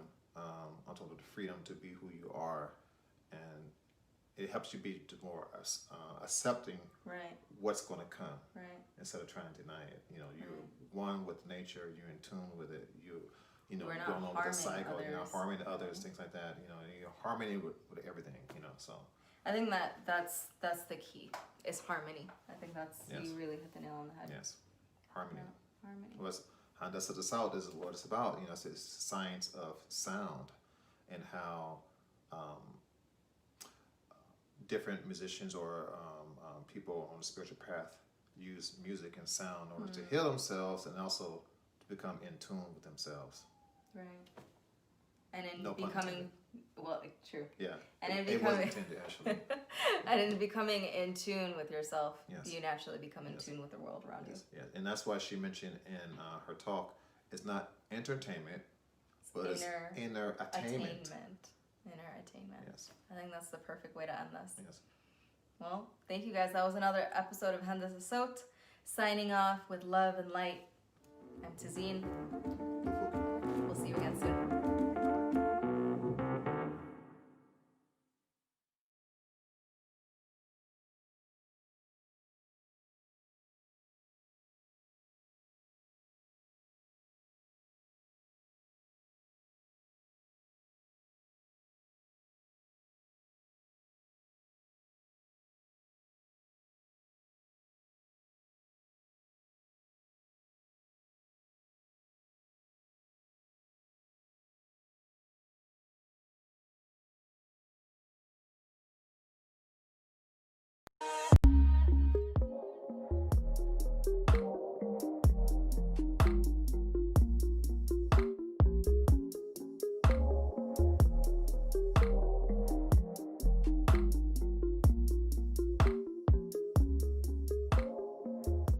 Yo, what up, though? Langston Hues. I'm here with the reminders. Big Samira, Asia Black reasoning sessions every Saturday, 8:30 p.m. Eastern Time on Raise Karma. Yes, What's good? We feeling good, man. We're feeling good. Really thankful to be a part of it and to be back for more. Alhamdulillah. So this week, we are focused on the theme of embracing life. Mm-hmm. It's such a loaded term, and I believe it has its opposites as well, which could be death or the expiration of life. Right. Unfortunately, a lot of that we have been witnessing in the United States of America. Actually, speaking of that, I'll say something about this. I think most people understand and know that death is something that's inevitable, whether you have plants or you have animals or whatever it may be, it comes to an end, right? I think one of the biggest issues when it comes to dealing with death is that at what means did it reach its demise, whether it's plants or animals or people, like in the case of George Floyd and so on, because I don't think most minorities and Black Americans and other people who stand up for justice would have been out running on the streets had like George Floyd met his death with a lung cancer or just old age, right? There would be his nearest kin, his nearest family members that are, sad to see their loved one gone normally and common for anyone who have loved ones. But in this instance, he was murdered by a police officer. So in that case, there's outrage and there's upset. So I take this as a proof that when it comes to death, it depends on how was death presented. You get what I'm saying? Mm-hmm. Yeah. Like, in any instance in which it occurs, it can still be sad, it can still be heartbreaking, but definitely the mood is different depending on how a person or something has passed away. You get what I'm saying? Yeah. But in this case, let's focus on embracing life. Absolutely. It's such a loaded term. It's such a loaded term. But what would you guys say that actually means, embracing life? Well, it's a couple things because what you were just talking about, with the expiration of life and everybody got to meet. We all know we have an expiration date, and we all know that time's gonna come. Nobody knows when, and it's something that every time it happens, it affects people differently. You know what I mean? It affects children differently than it affects adults. And even, you were talking about George Floyd, but prior to George Floyd, when we had COVID-19 first hit, for a lot of people, the reality didn't set until family members started passing away. Mm-hmm. Mm-hmm. From, you know what I mean, from the virus. Then it was like, okay, maybe I should wear a mask, or maybe I should stay in the house. So it's the reality of death being close, or you know what I mean, or affecting you directly. That for some people, it changes their behavior, it changes their lifestyle, it changes their routines. Okay, I need to, and even for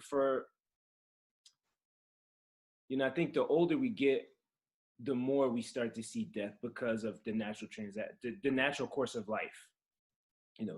Grandparents are starting to pass, or great uncles and people like that. And so you're starting to see it more and more. Even the past couple of years, Asia and I, we've been seeing more and more deaths between our friends, between, you know, we're getting to that age. If people don't take good care of their health, you're starting to really feel it. Your body starts to take a toll. You start to get sick and, you know, a bunch of different things.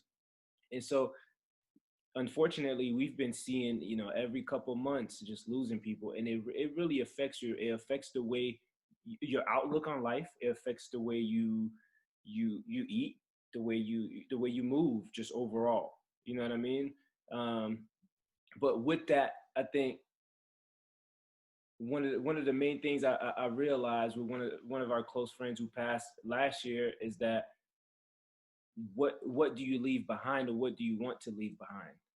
You know, or when you get to this level in your life, how do you want to live your life? You know, do you want to keep waiting? Oh, once this happened, then I'm going to start eating better. Or once this happened, then I'm going to start living like this. You know what I mean? So we live a life where we just embrace the best and just do our best every day. For me, I think that embracing life means awareness of death. I think they equate to one another. I think when people are embracing life, they are very aware that that death is near. Or I watch a lot of times when people have experiences with death, how they embrace life. Or, you know, people who are diagnosed with illnesses that put them closer to death. The proximity of death causes people to embrace life a little bit tighter. Mm-hmm. And I think that when you have situations in your life, even, you know, people's fear of death can also create a fear of life. You know, your fear of dying can create a fear of living. And that's because life and death, people look at them as opposites, but they're really just complements. Like where one is present, the other is always present. Where you're living, the possibility of death is always there. And where death is always a possibility to embrace life. I just feel like in order to talk about life, you have to have an awareness of death. Mm-hmm. In order to embrace life, you have to have an awareness of death. And I don't think of death in terms of like the end of life. Mm-hmm. You know, I think every day, you know, when we take risks or we take chances or we do things that we're afraid to do, you know, we're facing some type of death, whether it's a death of reputation, a spiritual death, a death of old habits. You know, we're constantly in a position where we have to familiarize ourselves with life and death cycles. It's a part of our initiation as human beings. Even if you just grow a garden and you plant things and then you watch them grow and blossom and bloom and bear fruit and die. You know what I mean? Being familiar with those processes reminds you that in order to embrace life, you have to have an awareness of death. It's like cyclical in nature. Mm-hmm. Yeah, I like the way you put it. You said they complement each other. Mm-hmm. And then also, it's evident. You can just look at things and you can see like, this is the reality. Mm-hmm. Also, what Samir was saying, like, at first, people weren't heeding the warning signs about COVID-19 until nearest of kin or family or friends, nearest of kin and family or friends were passing away as well. And then they're like, oh, okay, it made them more mindful when they started to see these things. It did. It also to me, it kind of makes, that's that fear of death. So they saw people dying and it made them afraid to die. Right. And so I wonder if there's a separate conversation that talks about things in terms of a gradient, shades of things. Is fear of death the same thing as embracing life? You know what I mean? Or is it something different? You know what I mean? If you only modify your behavior out of a fear of death, that's a fear of a loss of life. I don't think that's the same thing as embracing life, you know, which could be a different conversation altogether that requires people much more educated in the topic than me. But what I've learned is that fear and courage, or life and death, or light and dark, them as complements, they're like lovers. You know what I mean? And they're consistently seeking one another out, and to embrace one is to embrace the other as well. You know, and they're inseparable. And I just wonder if when we do things out of fear, if that equates to a love of life, or if it equates to a fear of death. You know what I mean? Or if they are one and the same, or if they're not. And sometimes those are some of the questions that can put you in a state of reasoning for days. you know, while you sit and you try to come up with an answer. And that has been one I've been reasoning on for probably months now. Yeah, and I think part of that is also, you know, how it reaches people individually. Like, for example, a person who's ill and who ends up in the hospital, and then the doctor keeps telling them, listen, I've been telling you this, you have to change this, you have to change that, until they have that reality, like, okay, now I'm really facing death, so I really have to change my ways in order to get better. But so for some people, when they finally change their ways and start doing better, and they start to fall in love with that process and that experience, then they fall in love with the being alive aspect of it, you know, the embracing life of it, you know what I mean? Like, because they realize how much it makes them feel better and how you can turn things around. And then on the flip side, you have people that are faced with a terminal illness, and the doctor says you have to make these changes, and they hate living that way. Mm-hmm. They don't see that as life. They don't see the way that they're being They're asked miserable. to live as life. They're miserable. You know, so their awareness of death doesn't push them into an embracing of life if it's not the life that they want to live. You know, and I think that's another conversation. I because I've seen both. You know, and I've also seen, I lost one of my best friends. She lost her battle with depression, and I've watched somebody vitality slip away, which is literally their will to live. You know what I mean? And them feeling like, at this point, I would rather embrace death than life, because one of them feels more peaceful, like it'll bring me more peace. You know what I mean? And then you have a person fearing life and embracing death. You know, and we have all of these different ways that these things can be switched around based on context and circumstance. That's why life and death are infinite mysteries, because you can ask infinite questions. But I think for the people that are watching it, to give them a part of the craft of question, to talk to them about what we'd like them to reason on is fear of death and love of life, are they the same thing? Or can you have a fear of death without having a love of life? Or can you have a fear of life and a love of death? How can those words be interchanged? And how do they create different contexts and different meanings? Let me ask you guys something. What do you think, or not what do you think, but when we talk about fear of death, is it something to be feared? Like death, like we say it's so natural, right? We already know that we're going to be the ancestors of the future. We know that there was people upon the land that we live on now hundreds of years ago, 200 years ago, 500 years ago. And actually, I'll ask you one more other question. Have you ever just sat somewhere and just thought like, okay, 1,000 years ago, I have a grandfather who's my ancestor.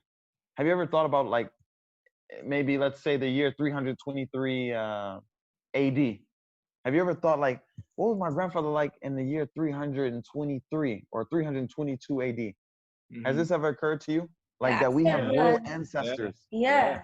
I started to realize as I get older, people in black and white pictures don't look so foreign to me. They look just like us. You know, but when I was younger, I was like, they look so different. Look how they look. Their eyes are different. Their clothes. World. But now it just looks like us in costume. Now it's like it makes more sense. And I think that's part of growing up and experiencing life and getting to that point where everything starts to make sense. It's like the further we get into the future, the closer we feel to the past.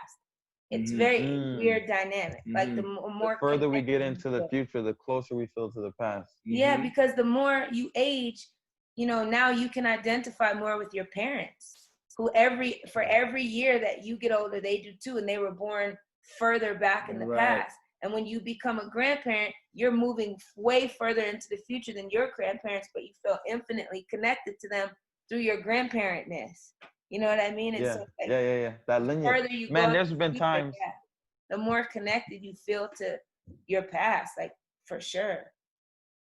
There's been times I was just sitting and I was thinking like maybe a blessing occurred or something that was in my favor. And I was thinking like, well, damn, I wonder if like I had like this grandfather or grandmother or great uncle who was just praying for all of his lineage and that blessing finally rained down on me.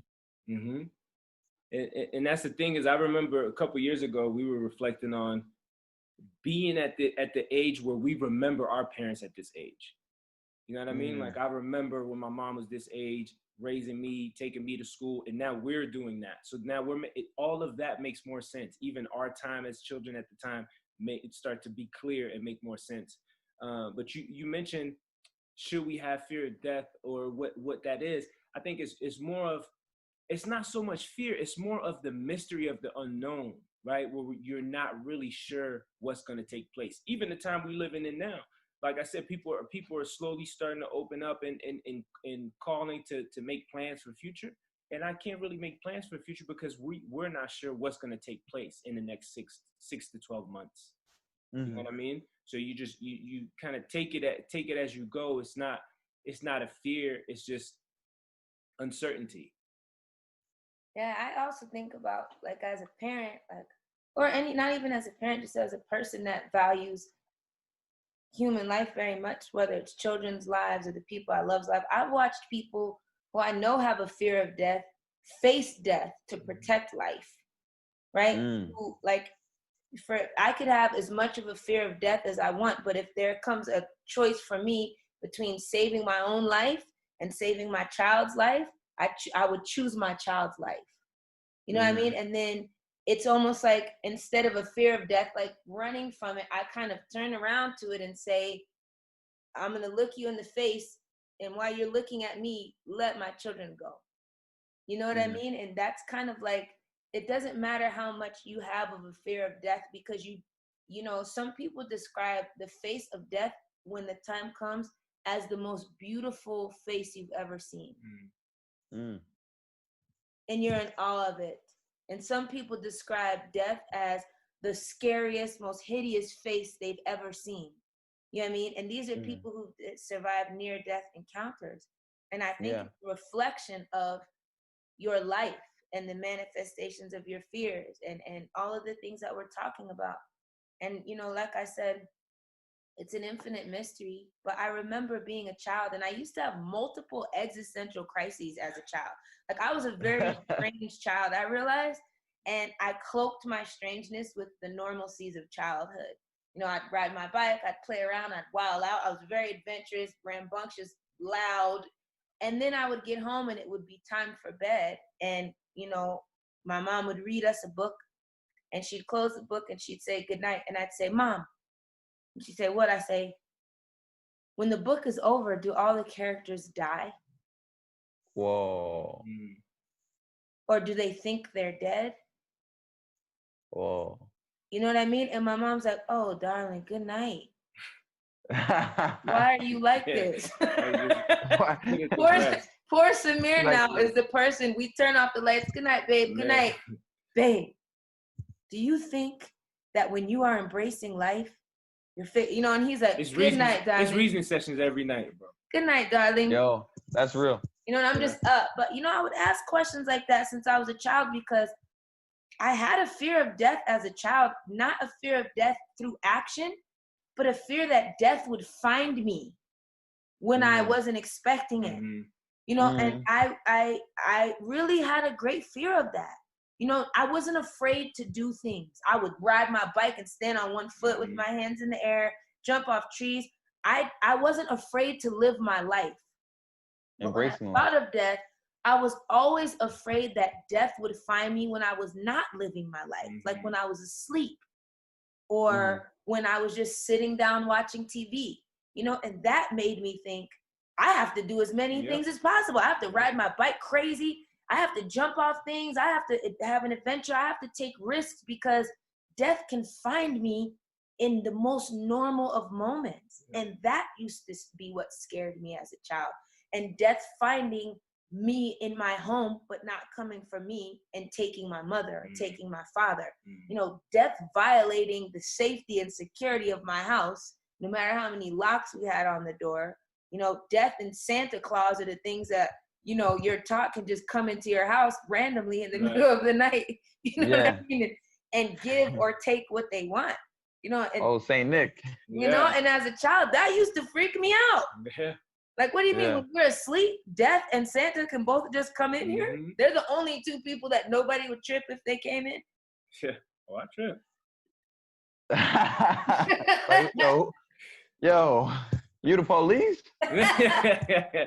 No, but that's the thing. And she mentioned one thing is, you know, with that being said, while you're fearing that, you want to live your life. You want to enjoy your life, right? Because I'd rather be enjoying my life. And a friend of mine told me this years ago. We were about to do something, and I felt it was a little pricey at the time. He's like, bro, don't worry about it. We're living life. You only live one time. Let's just enjoy this. And so we take that approach every day. We take that approach while planning things, whether we're planning a trip or we're going somewhere. Like, you just got to make the best of it. You know what I mean? So we try to just be our best and enjoy things. And for us, we look constantly for growth opportunities. If there's no risk and no challenge, then, you know, we're just sitting in comfort. And comfort can be considered a type of death, like, oh yeah, like trying to hold on to comfort is like denying it's trying to avoid death, some type of death, of the death of comfort, by avoiding risk and caution. And you know what I mean? I'm sure when you were getting ready to move overseas, people were like, oh, you know, it's not safe. You know, like, hold on to the comfort, because anything that's not comfortable is death to them. It equates to death. And so for us, with our children especially, it's like, if there's no challenge and there's no growth opportunity, how many life points is it really worth? You know what I mean? If you have to just maintain comfort and be afraid of everything, how are you going to grow and evolve? So we put our kids in situations all the time where it feels like they're facing death. You know, a lot of people, we perform on a stage for a living, but there was a time in my life where it felt like, you know, I'm having a fear response, like I'm about to face a lion. You know what I mean? Like, I could walk out there and die. And the truth of the matter is, our fear is misplaced because we don't have to deal with facing lions every day like our ancestors did. We are afraid of things that don't pose a threat to our lives. So we said, well, this poses a threat to my peace of mind, or this poses a threat to my knowledge of what life is about, or this poses a threat to my racist views, or this poses a threat to my prejudices, and that feels like death. Why would I want death to my prejudice? You know, and so we start to feel like people are fearing these little deaths that, you know, it's a death of their comforts, or it's a death of their ability to be right, or their, you know, we're suffering little deaths all day that we're not even aware of. You know, like, just to share something from my childhood, I think I was like just before middle school, but I used to always hear the stories, like when parents would say like, oh, having a child is a near death experience. It's just so painful. So from that idea being ingrained into me, I came up with all type of concepts, right? It may not fall in line with the sort of doctrine and the faiths that we follow, but I remember thinking when I was a kid, when we're born into this world, it's one of the greatest pain for the mother. But in turn, it's probably one of the greatest pain for the child, because now they're leaving the world of, I guess you can say, the pre-world stage, right? So they're leaving the 9 months in the womb. They're being birthed. It's the first time that they take oxygen through their nostrils. It's the first time they're outside of the placenta, so there's like abrasion directly to the skin. It's the first time that the air is touching the skin, and I believe it's one of the greatest threshold of pains that a human being will ever face. And in turn, this is one of the reasons why we can't remember when we were born, because we would be living in so much trauma. As soon as you're born into this pain and this trauma. It's going to be like PTSD. You can't function as a normal human being. So that first dimension, we're in the womb, it's the pre-world stage. And then we're in the world, we're on the world stage. And then when we leave the world, we just forget again because of the trauma of the world that we face. Now, you know, it's just some concept that I remember coming up with when I was a little bit younger, but I was always thinking like, oh, you know, there's nothing wrong with death. When we die, we're going to forget everything. People are like, no, you're going to go to heaven or hell. I was like, yeah, sure, but we're going to forget everything, because when we came in here, we forgot all that. And then that was painful. And the way that this world is set up, we got to forget all this shit. We got to forget all this. Yeah. So I just remember thinking about this concept, and I was like, I was married to this idea for the longest time when I was a kid. Yeah, I know. I remember thinking the same thing. I think the most profound thoughts I had on life and death happened when I was a child. And, you know, speaking to mothers and children, you know, the first thing that a mother and a child does together is stare into the face of death. Because when the baby is crowning and your hips are dislocating, you're 100% sure you are going to die. You know what I mean? It feels like dying. And the baby, when its face is emerging, the baby is 100% sure it's dying. We're both staring into the face of death only to fall back into the arms of life. That's why mothers and children are so connected, because the first thing we do together on this earth is stare into the face of death together, right? And then be held by the arms of life together. You know, that's the very first thing we do. If you and Samir or you and I, or the three of us, went through a near-death experience together, we're bonded in a very intimate way for life. You know what I mean? And some mothers don't make it through that process, and some babies don't make it through that process, because wherever, like I said, life and death are lovers, inseparable. And wherever life is present, death stands outside the door. And wherever death is present, life stands outside the door. You know, and so when you are giving birth to a child and the beauty of life is there, death has either chosen to come in and take something, or it's chosen, life has come in to, you know, has told death, stay outside and leave this here with me. You know what I mean? And that's the profound nature of giving birth, to have the first thing you do in life with somebody be facing death with them. And it gives the mother a fearlessness, and it also births in the child a fearlessness. That's why kids will jump off a countertop with no fear of death, because they faced it already and they survived. And they have constantly throughout their life, people are trying to remind them, you know, that they should be afraid of death. And to a child, I looked at death already, and it made me not unafraid. You know, I'm unafraid. You know what I mean? Because it's a very interesting experience when you look at that. When you look at what, you know, the first thing a newborn child does is look death in the face. I think a lot of times as we get older, we forget that, because when we're kids, we're courageous. Like, we jumping from trees, we riding the no hands on the scooters or whatever it might be. Like, just some things that could be because we don't think those devastating actions if will they go cause wrong. death. It's our parents that are like, oh, stop, you could die. You know what I mean? But to us, those type of actions do not have anything to do with death. Death is something that finds you, right? It's not something you can put yourself into when you're a kid. It's like, it's not, you can't find death when you're a kid. Death finds you. You know what I mean? So it's like, when you go out and you're like, oh my gosh, I'm going to build a rope swing from this very weak limb of a tree. You know what I mean? And I'm going to jump out of my bathroom window and try to swing on it. Like, you never think for 1 second, death could find me at the bottom. You don't think that. Not at all. No. You know what I mean? Or I'm going to do this and find death at the bottom. You know what I mean? It's kind of like your mom's like, death will be there waiting if you do that. You know what I mean? And you're like, You're just enjoying the process. Just living. You know, you're not seeking death because you're seeking life. You know what I mean? And you're doing things that you're embracing your life, right? So is it safe to say that children are embracing life much more than adults? Oh, I think they don't. Their understanding of death and fear is just very different. And like I said, if you want to hear some of the most profound thoughts about life and death, ask a child. Yeah. Ask a child. That's real. Very profound thoughts about life and living and death and dying. Super real. Yeah. No, but that point you just made about the bond between the mother and the child, and you know when they first face death and then go on, it's really incredible because it's real. And even the father's commitment to the child and his commitment to his wife, the father watches his child survive a kiss from death. You know, and it's kind of like we're all going through that experience together. And the father is enamored with this wife and this child who have gone through this experience, and he's borne witness to it.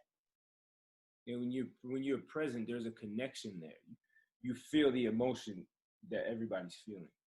You know.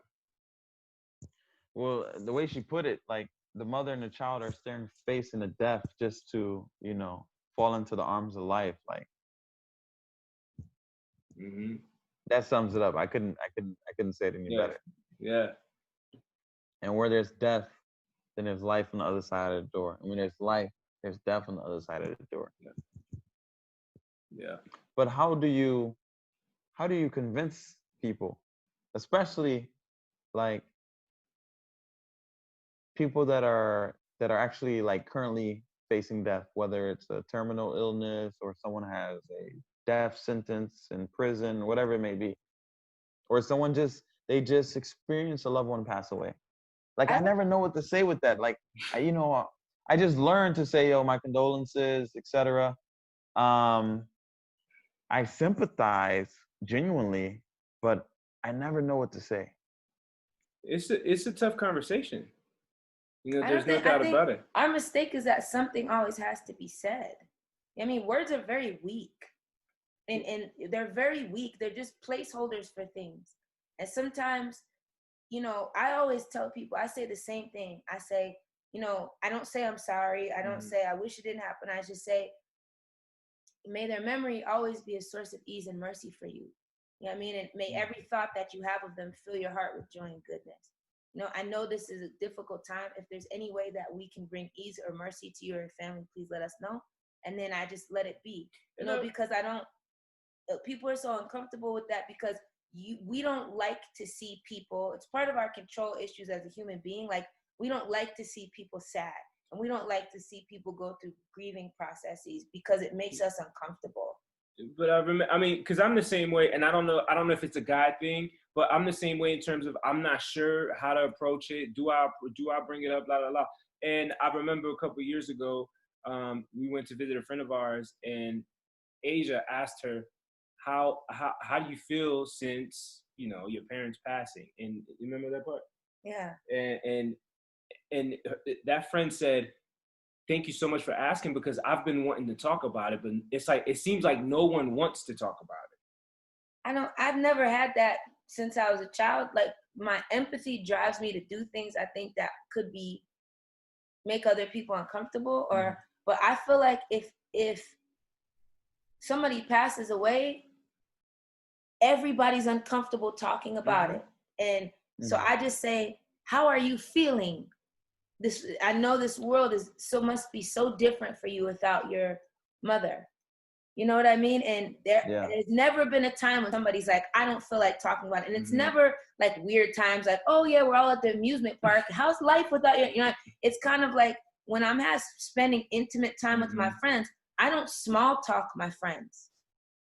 I don't do that. Like, I know if you're going through something difficult, eventually we're going to get to a point where we're going to talk about it, and we have to familiarize ourselves with life and death cycles, because the loneliest feeling in the world is when you are in a room with death and it's not there for you.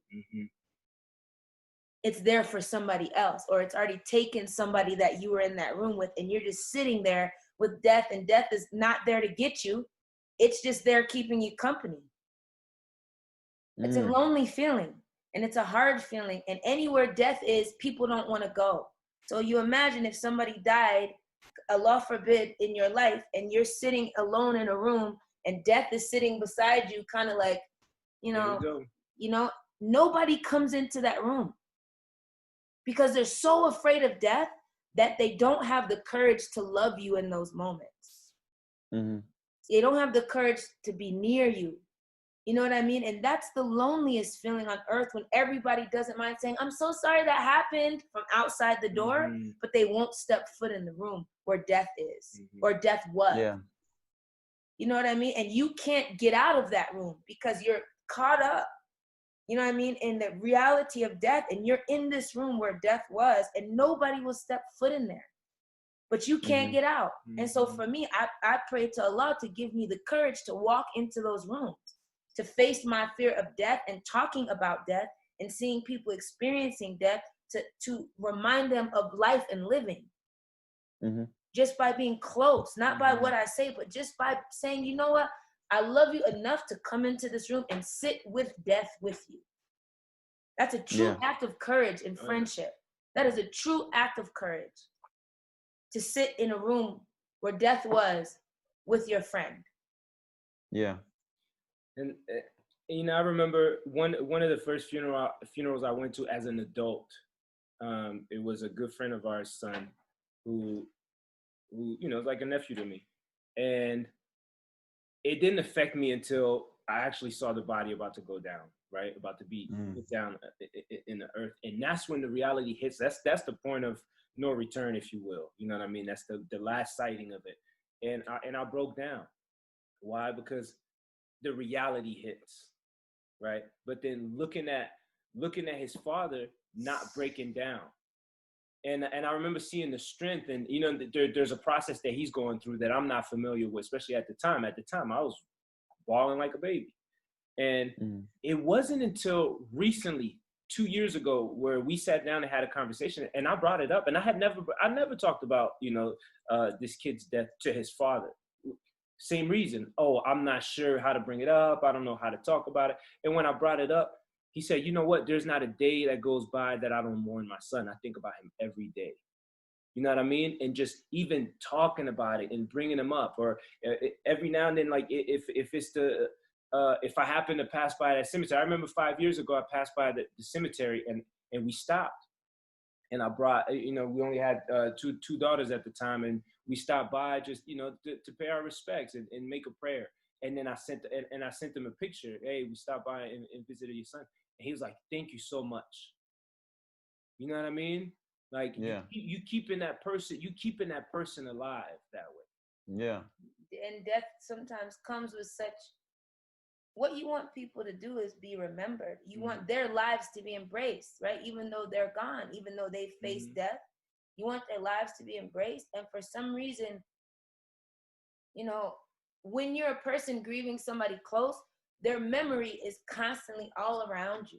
Like the presence of them is everywhere, even more sometimes than when they were alive. You feel them even more, you know? And it seems like with other people, they slowly pull those memories from their brains. You know, like, we don't need these anymore because they hurt. So let's get rid of them. You know what I mean? And my best friend who, my best friend who lost her battle with depression, you know, her mother constantly does things to remind us of her character and her stories and her, because that's all we are. Like, as human beings, we're just a walking collection of stories. That's it. Somebody meets you and they say, oh, where are you from? They are asking you to tell them a story, right? And we don't need people to be present to tell stories about them. You know what I mean? And a lot of times what we need to remember to do is, when people are not there to tell them their stories for themselves, we tell the stories for them. You know, that's our responsibility. And like Samir was talking about, our dear brother who lost his son, my friend's, you know, mother who lost her daughter, or I even have a friend whose daughter passed away 17 years ago in a car accident. And every year on her daughter's birthday, she has a humongous birthday party. And she invites people with the invite says her daughter's name, birthday party. And they get together and they remind one another of the stories. And they even kind of start to create new stories of the things she would have done and she would have said. And where you think that would be hurtful, it brings the mother so much joy and ease and mercy to know that her daughter's life is of value. And people are still embracing a life that was lost, you know. And I think about death a lot. My mom herself is facing a chronic illness that, you know, the prognosis is not always the best. And I watch how she deals with it. And it's not the way that I would expect. You can't predict how you would deal with it until it happens to you. And human beings, we love to do this thing where we sit on this pedestal and we say, oh, look how this person's doing this, and pass these judgments. And then as soon as our feet hit the ground, all of a sudden our realities change. You know what I mean? So I think when you are faced with your own mortality, the way that you react to it is as individual as your fingerprint. You know, and if we're very unique in life, why wouldn't we be very unique in our encounters with death? I think we have to remember that and not pass harsh judgments on people who are facing their own mortality for the things that they do and the emotions they go through, because we don't know what that's like. One day we will, but that day is not today. You know, so reserve your judgment and just try to be a source of ease and mercy. You know what I mean? Even when it's difficult. Because that must be one of the most difficult things a human being could ever go through. Let me ask you a question. what do you guys do personally to make sure that you're embracing life and make sure, like, teaching your children how to embrace life, especially like you said, your mother, so their grandmother is facing a situation herself? Mm-hmm. One thing, because even with Asia's mother or with Asia's grandmother, for example, she's 93. So our children's great grandmother, every summer break and every winter break, we used to make it a point to go to New York and let the children spend about a week with her, and spend that time. Not everybody get to experience that, being with a great grandparent. So Yeah. spend that time with your great grandparents, learn your lineage, learn your story that came before you. You know what I mean? Document the things that she tell you, the experiences that she has from Jamaica to Louisiana to New York. Document these things, and that's the important thing about nowadays is that we're living in a time where you could document everything through your phone, whether it's a video or audio. You can have, our children can still have voice recordings of their great grandmother for the rest of their lives, inshallah. You know what I mean? Even videos. And it's crazy because with elderly people, death sits in the room with them. Mm-hmm. And people don't want to go. They don't want to be close to that. When I was young, I had a deep fear of very, very elderly people because they were always made very scary in movies. Right? And my parents had kids young and their parents had kids young. So I didn't have any very old people that I was interacting with on a daily basis, like great grandmothers and things like that. They already passed. So my kids are not afraid of to be in the room with my grandmother where she can't get up and walk around because they've been with her when she could get up and move and take them places. And it's about her. They don't even see, they're aware that death is in the room, but they don't feel afraid. You know what I mean? They feel urgency. Like, we have to go more. We have to be in there more. We have to read her books. Don't let death be her only company. You know what I mean? When she's still alive. And my kids are, most young kids, when they see somebody that's very old, they're very like, oh my gosh. My kids, no. Because they're very familiar with that cycle, right? So we've kept them, they've watched somebody turn from an able-bodied young grandmother into a rapidly aging older grandmother who's losing her ability to move and a use of her hands and the use of, they saw the whole thing and they never forgot the person that she is. One thing that's a trip with Asia's grandmother in particular, because I lost my grandmother at an early age. So being around Asia's grandmother is like being around my grandmother again, right? And so I remember 10, 15 years ago, we used to visit her and she was still working. She used to work in the nursing home, so she would watch people younger than her die all the time. But meanwhile, she's still moving and grooving. You know what I mean? She has all her own teeth, still cooking the whole shebang. And fast forward to now that she's not working anymore, it's the natural growth. So now, you know what I mean? She's sitting down more. She's just watching TV more. But when our children come around, she asked them to sing for her and they have no problem. They'll sing at the top of their lungs and I'll document these things. Or my son will play basketball and he will show her how he's doing a jump shot, and just that brings her life. You know what I mean? You see the joy that it brings her. So like even to the point where she keeps asking them to sing songs that they were singing 3 years ago. You know what I mean? But it's hard. It's going to be hard for them, when she does pass away. It's going to be hard because they're so attached to her. I mean, it's one thing to be in proximity of death. It's another thing to have it take somebody you love. And for me, it's very hard because my grandmother, she's a very strong woman. She's from St. Elizabeth's Parish in Jamaica. Very strong my whole life. Very, people were always very cautious of acting right around her, and my grandmother has a lot of regrets. And I think the hardest thing for me in sitting with her is hearing her lament about her life, and telling me a lot of time, the reason we need to spend time with our elders is because my grandmother's like, tell me what you're afraid of. You know what I mean? And I tell her, and she says, let me tell you something. And then she tells me a story and a lamentation about how she wished she wouldn't have let that moment rob her of something. You know what I mean? And in being around, I wear a lot of skull jewelry and a lot of skull things because skulls are representative of ancient wisdom, right? And so you have to spend time around your elders.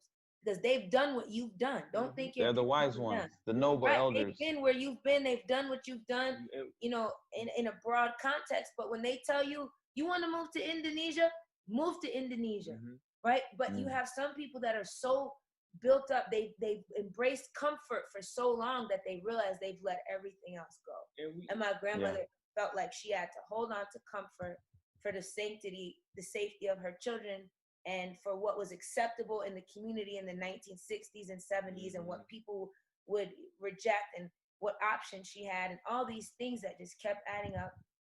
And she said, I watched all my opportunities walk away from me because I asked them to leave. And that was a harsh reality. Yeah, that's tough. That's definitely like regret. Yep. And we learn from those mistakes. You know, she lived to experience that and to share that story, to share that narrative and say, you know what, maybe take this path, or maybe go ahead and do that. And so we learn from that. We, you know, all we got to do is pay attention, listen, pay attention, and then, you know, make our decisions. It's not hard. It doesn't get easy though. And us saying what we're saying, we're not saying it's easy. I cry every time. Oh yeah. The reality hits me, but I allow myself that space too. We're human. We're emotional beings. We're attached to the things we love. Sometimes we're attached to the things we dislike. It's natural. Yeah, because they support some kind of truth for us, you know. I never know how long these reasoning sessions are supposed to be. I always feel like we're going way past the amount of time we're supposed to be. I don't know how long it's supposed to be, but let me ask you another question. Your grandmother's from Jamaica, and your mother was also born and raised in Jamaica, or no? No, my grandmother is from St. Elizabeth's Parish in Jamaica. She came to the United States when she was 16. That's on her father's side. And that's my dad's mom. My dad's dad is from Abbeville, Louisiana, and my grandfather's mother is Caucasian. And you're talking about getting married like in the 1920s. My grandmother's mother, my grandfather's mother is Caucasian, and his dad is half Cherokee and half African American.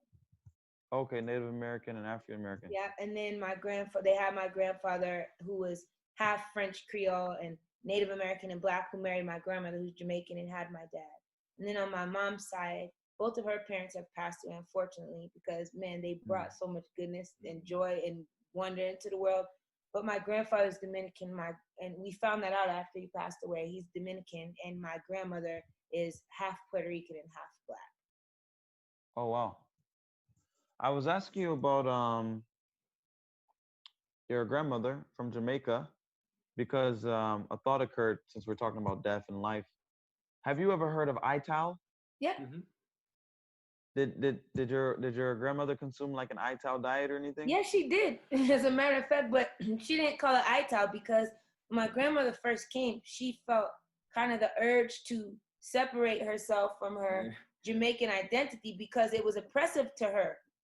Yeah. She had a thick accent. You know what I mean? And so she tried to, you know, this is one of her regrets. Yeah. She tried to Americanize herself when she was younger, you know, but my grandmother lived in Queens, New York, and had her own garden.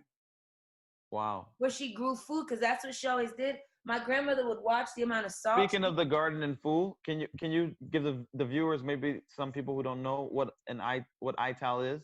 Yeah, it's kind of like anything that brings vitality.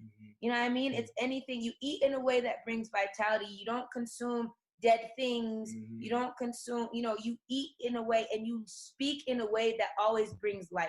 So when you are connected to the vitality of things, you are a consumer of vitality, a giver of vitality, you know, a vessel of vitality, like, and it's ital, you know, but for me, I think of the word vital and vitality. Vital. And it's basically that, like you are, and vitality means like your connection to life and living, right? So when we're talking about embracing life, ital is like the fullest embracing of life. Like I embrace all life and all living things in their fullness of being and in their goodness. You know what I mean? So I thought I was a Rasta for years without knowing like the philosophy because I was connected to that italization of my life. Like everything ital, everything vital, everything good for you and good for your life and your living.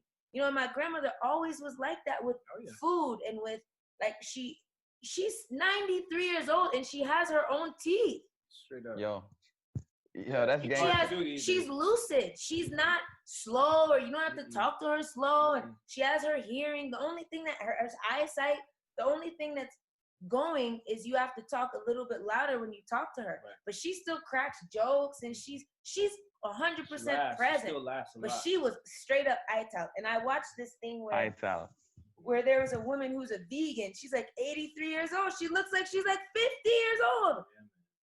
And she's running. You know what I mean? And then you look at Ernestine, the bodybuilder, who when she was 73, she decided she wanted to be a bodybuilder. Like, you can choose to embrace your life at any age. Yeah. You can choose the italization of your life at any age. You can say, you know what? There's too much death in my life. Too many dead things. Even dreams. I'm holding on to dreams that should have long been dead because they don't serve me anymore. I have new dreams. And italization is a constant reconciling of the things in your life, a familiarity with life and death cycles. Ital is a familiarity with that. The things that are dead to me, that are no longer serving me and don't bring life, replace with the things that do serve me and bring life to me and create vitality. That's what an ital lifestyle really is. 100. So let me ask you one more question then. If people are so afraid of life, and it's safe to say that most people are interested in embracing life, how come they're consuming all these things that are death, all these things that are dead? I don't even think people know if you live in this country in particular, but in the world in general, commercialism and consumerism are mandated, right? So if you're over consuming, who knows what you're consuming, right? It's a consciousness of what you're consuming. A lot of times people are not even in control of what they're consuming. They're just literally just they turn on the TV or turn on their social media and just literally just taking in whatever is being fed to them. It's they're gluttony. They're not choosing what it is they're going to take in. It's gluttony. I consume every single thing. You know what I mean? Everything. Everything. Yeah. I eat everything. I listen to everything. I ingest everything. Because the danger, there's danger in that. Like not being conscious of consumption, because you have to think of ital as well in your consumption of media and your consumption of words and your consumption of conversations. Like Samir is not a person who will gossip, right? Because it's not ital. Like you are giving death to the good name of someone. You know what I mean? You are giving death to your honor and the value of your words. So he rejects gossip. And another fear that, there's probably another topic, but the fear of missing out. People they want to know everything. FOMO. You know what I mean? They have that fear of missing out. So they're like, no, I want to know what you're talking about. I want to know what you're sharing. I want to know everything, but it's not everything is for you. No. You shouldn't consume everything. It's just not natural, because then you just are a glutton. You know, and a glutton will take in anything. And you're not focused. You're not focused on what it is you got to do. Gluttony is dangerous because gluttony has to do, again, like we said, with comfort. Right? It feels good when I do these things, and anything that's fear of missing out is like if you're eating a snack and somebody else is eating something, you're like, oh, what's that? Let me have some of that. You know what I mean? It's like you already have something to eat. Like, why are you trying to take bites out of everybody's plate? You know what I mean? You have a full plate in front of you and a full belly and a full mouth. Yeah, man. Gluttony. Crazy, it's like, whoa. That's really how it is too. And over here, they advocate for you to be like that. I mean, you said something like a lot of people. You said a lot of people don't even know what they're consuming. I remember when I was a kid, and with this discussion, it got me thinking like, well, we already know children are the most purest, but I think they're the wise. They might be the wisest as well. I remember thinking when I was a kid, my grandmother would take me to the grocery store, and we go through the aisle that had like the chicken breasts and the bacon slices and just all these animals. And I remember like the Lil Uzi song didn't come out at that time, but remember Uzi's song, all my friends are dead, push me to the edge. I remember always thinking like, yo, this place is like a funeral home. We're in a grocery aisle and it's like a freaking funeral home for animals. Yeah. Oh, and this I remember that white square that was underneath the chicken? I remember. Yeah, the like paper. It looked like a Band-Aid. And I remember being like, oh my God, Mom, that looks like a Band-Aid. You know what I mean? But the crazy thing is, when we're talking about that, my grandmother lived this ital lifestyle. You talk about balance. Now, and my grandmother's 93 years old, and she's like, hey, and I'm like, what? She goes, go bring me a piece of chicken from Popeye. And I'm like, what? Yeah. You want a piece of chicken from Popeye? Yeah. She's like, yes. Now that I'm old, I lived to be this long. Now I want a little bit of. You want spicy or regular? She wants a chicken, a piece of chicken from Popeye, and she knows it's not good for her. Right. And then I say, Grandma, that's not good for you. And she goes, it's for balance. That's real. That's real. I'm not a saint, she says. I don't want to pretend to be one. And me eating the piece of chicken reminds you that I'm not one. So don't crucify me for eating a piece of Popeye's chicken. Yeah. No, that's real. My grandma be tearing up Popeyes all the time. They got the baked beans and rice joint, the best biscuits. Oh, balance, man. Our elders will teach us balance. Like, you gotta, if you're not spending time with elders and children, you're missing some vital lessons in your life for sure. Because a child will make you question yourself, and so will an elder. Like, they'll really make you think about what it is you're doing and saying, and the way you're living. You know, the child looking. I remember my son came in one day. He's like, Mom, oh my gosh, you got to come outside. I built this little rock pile and it's amazing. You know, and I'm like, I'll be right there. And I was talking and he goes, gosh, being an adult, it looks so boring. All you see is talk all the time. And there's this huge world and amazing adventures. And you just want to sit here talking.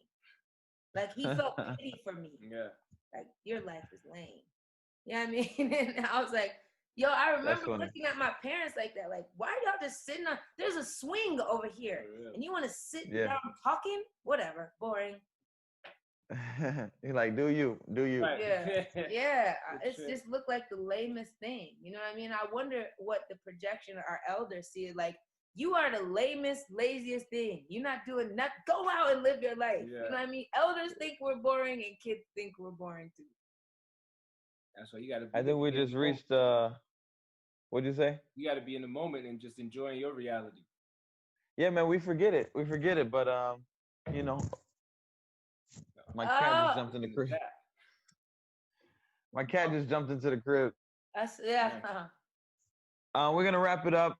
Sure. Yo, this was incredible. Great discussion. A very fresh approach to the topic, indeed. The reminders, reasoning sessions. We got a couple more coming. We even chose reasoning from our ITAL conversation. That's right. But I will wrap it up with this though. Recently we lost one of our DJs, and directly after that, a few weeks after that, we were planning a performance, and we definitely wanted to include him in the performance by having some of the visuals of him in the background playing, and also hearing his voice. And so in that process, us and our little team, we searched for some of the stuff that he left behind. We searched for some of the interviews that he had online. You know what I mean? And that just got me to think that the importance of what you leave behind, the importance of the story that you tell while you're here, and what people have to look at when you're gone. You know what I mean? And, being able to hear his voice and being able to watch interviews of him dropping gems, and even, a lot of time when people pass away, like Nipsey Hussle, people share a lot of Nipsey Hussle interviews and like, oh man, he was dropping so many gems, and they resonate even more now that the person is gone. You know what I mean? So the legacy you leave behind, man, and the messages that you leave, and the story that you tell. So share your story is one thing that I always encourage everyone to do. Create a good life for yourself. Embrace your life through, create good stories for people to tell about you. Whether you're a storyteller, a dancer, a photographer, whatever it is that you share in life, just make the best. Just be your best and just keep going, keep pushing. You know what I mean? Give people something to hold on to and something to reflect on. That's real, bro. What was the DJ's name? DJ B Money. B Money, rest in peace, rest in power, bless up, B Money. Yeah. We got y'all next Saturday. Everybody we lost, man. Nipsey Hussle, everybody, our grandparents. Kobe Bryant. Yep. That was a tough one. That's it's always a great conversation, man. It's always great linking up with you, man. From Colorado Springs, Colorado, all the way to Indonesia, man, you know, and we just really sharing this knowledge with the rest of the world. And it's a beautiful thing. It's a beautiful platform. Thank you for initiating it and for including everyone. And, you know, let's keep it going. We love you. We appreciate you. And speaking of life, we got 3 children begging us to come outside and do something. So we're going to make sure we go ahead and do that. We love you. We appreciate you. Thank you for reasoning with us on this fine day. Raise karma, the reminders, reasoning sessions. Till next time. Cheers. Yo, assalamu alaikum. Peace. Wa alaikum salam. Peace, peace, peace, world. Ladies and gentlemen, we are the Reminders. I'm Big Samir. I'm Asia Black. And we're going to share a couple songs for you today. Also, we've been quarantined in the we're welcoming you into our house today. And since this pandemic, we've been here just growing in ourselves, growing in our artistry. And we've learned a lot of great lessons. We're excited to share music for you today. And we're excited to go back out in the world and touring the world and connecting with everybody and feeling everybody's energy.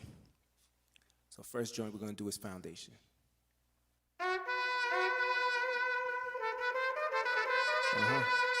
Foundation. Yes, it.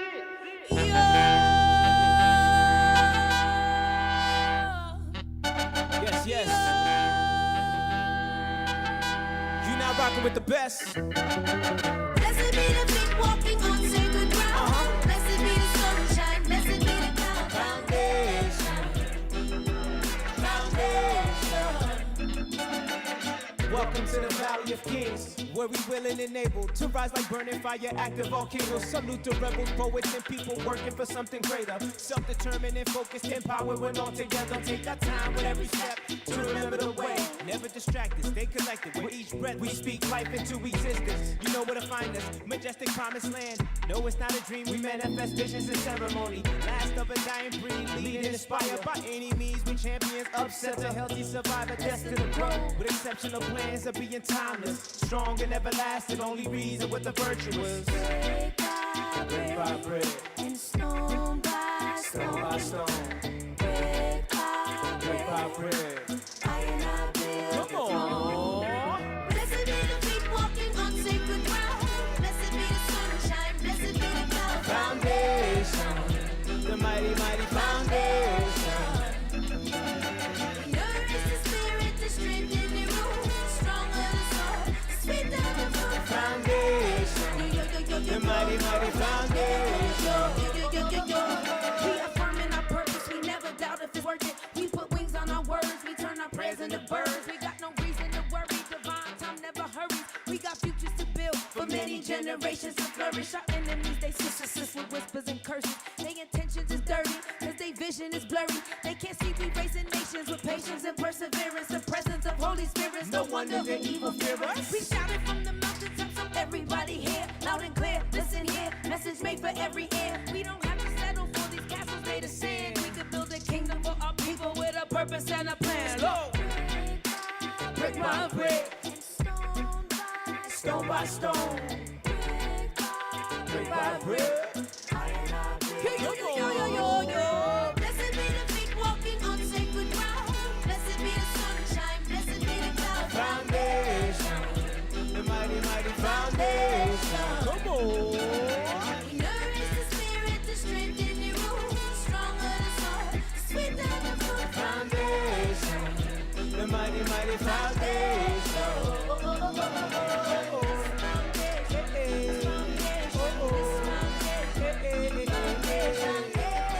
We now rocking with the original born champion sound system. Asia Black, Big Samir. Shout out to Nicodemus. Talk around. On the sound, you know how we get down.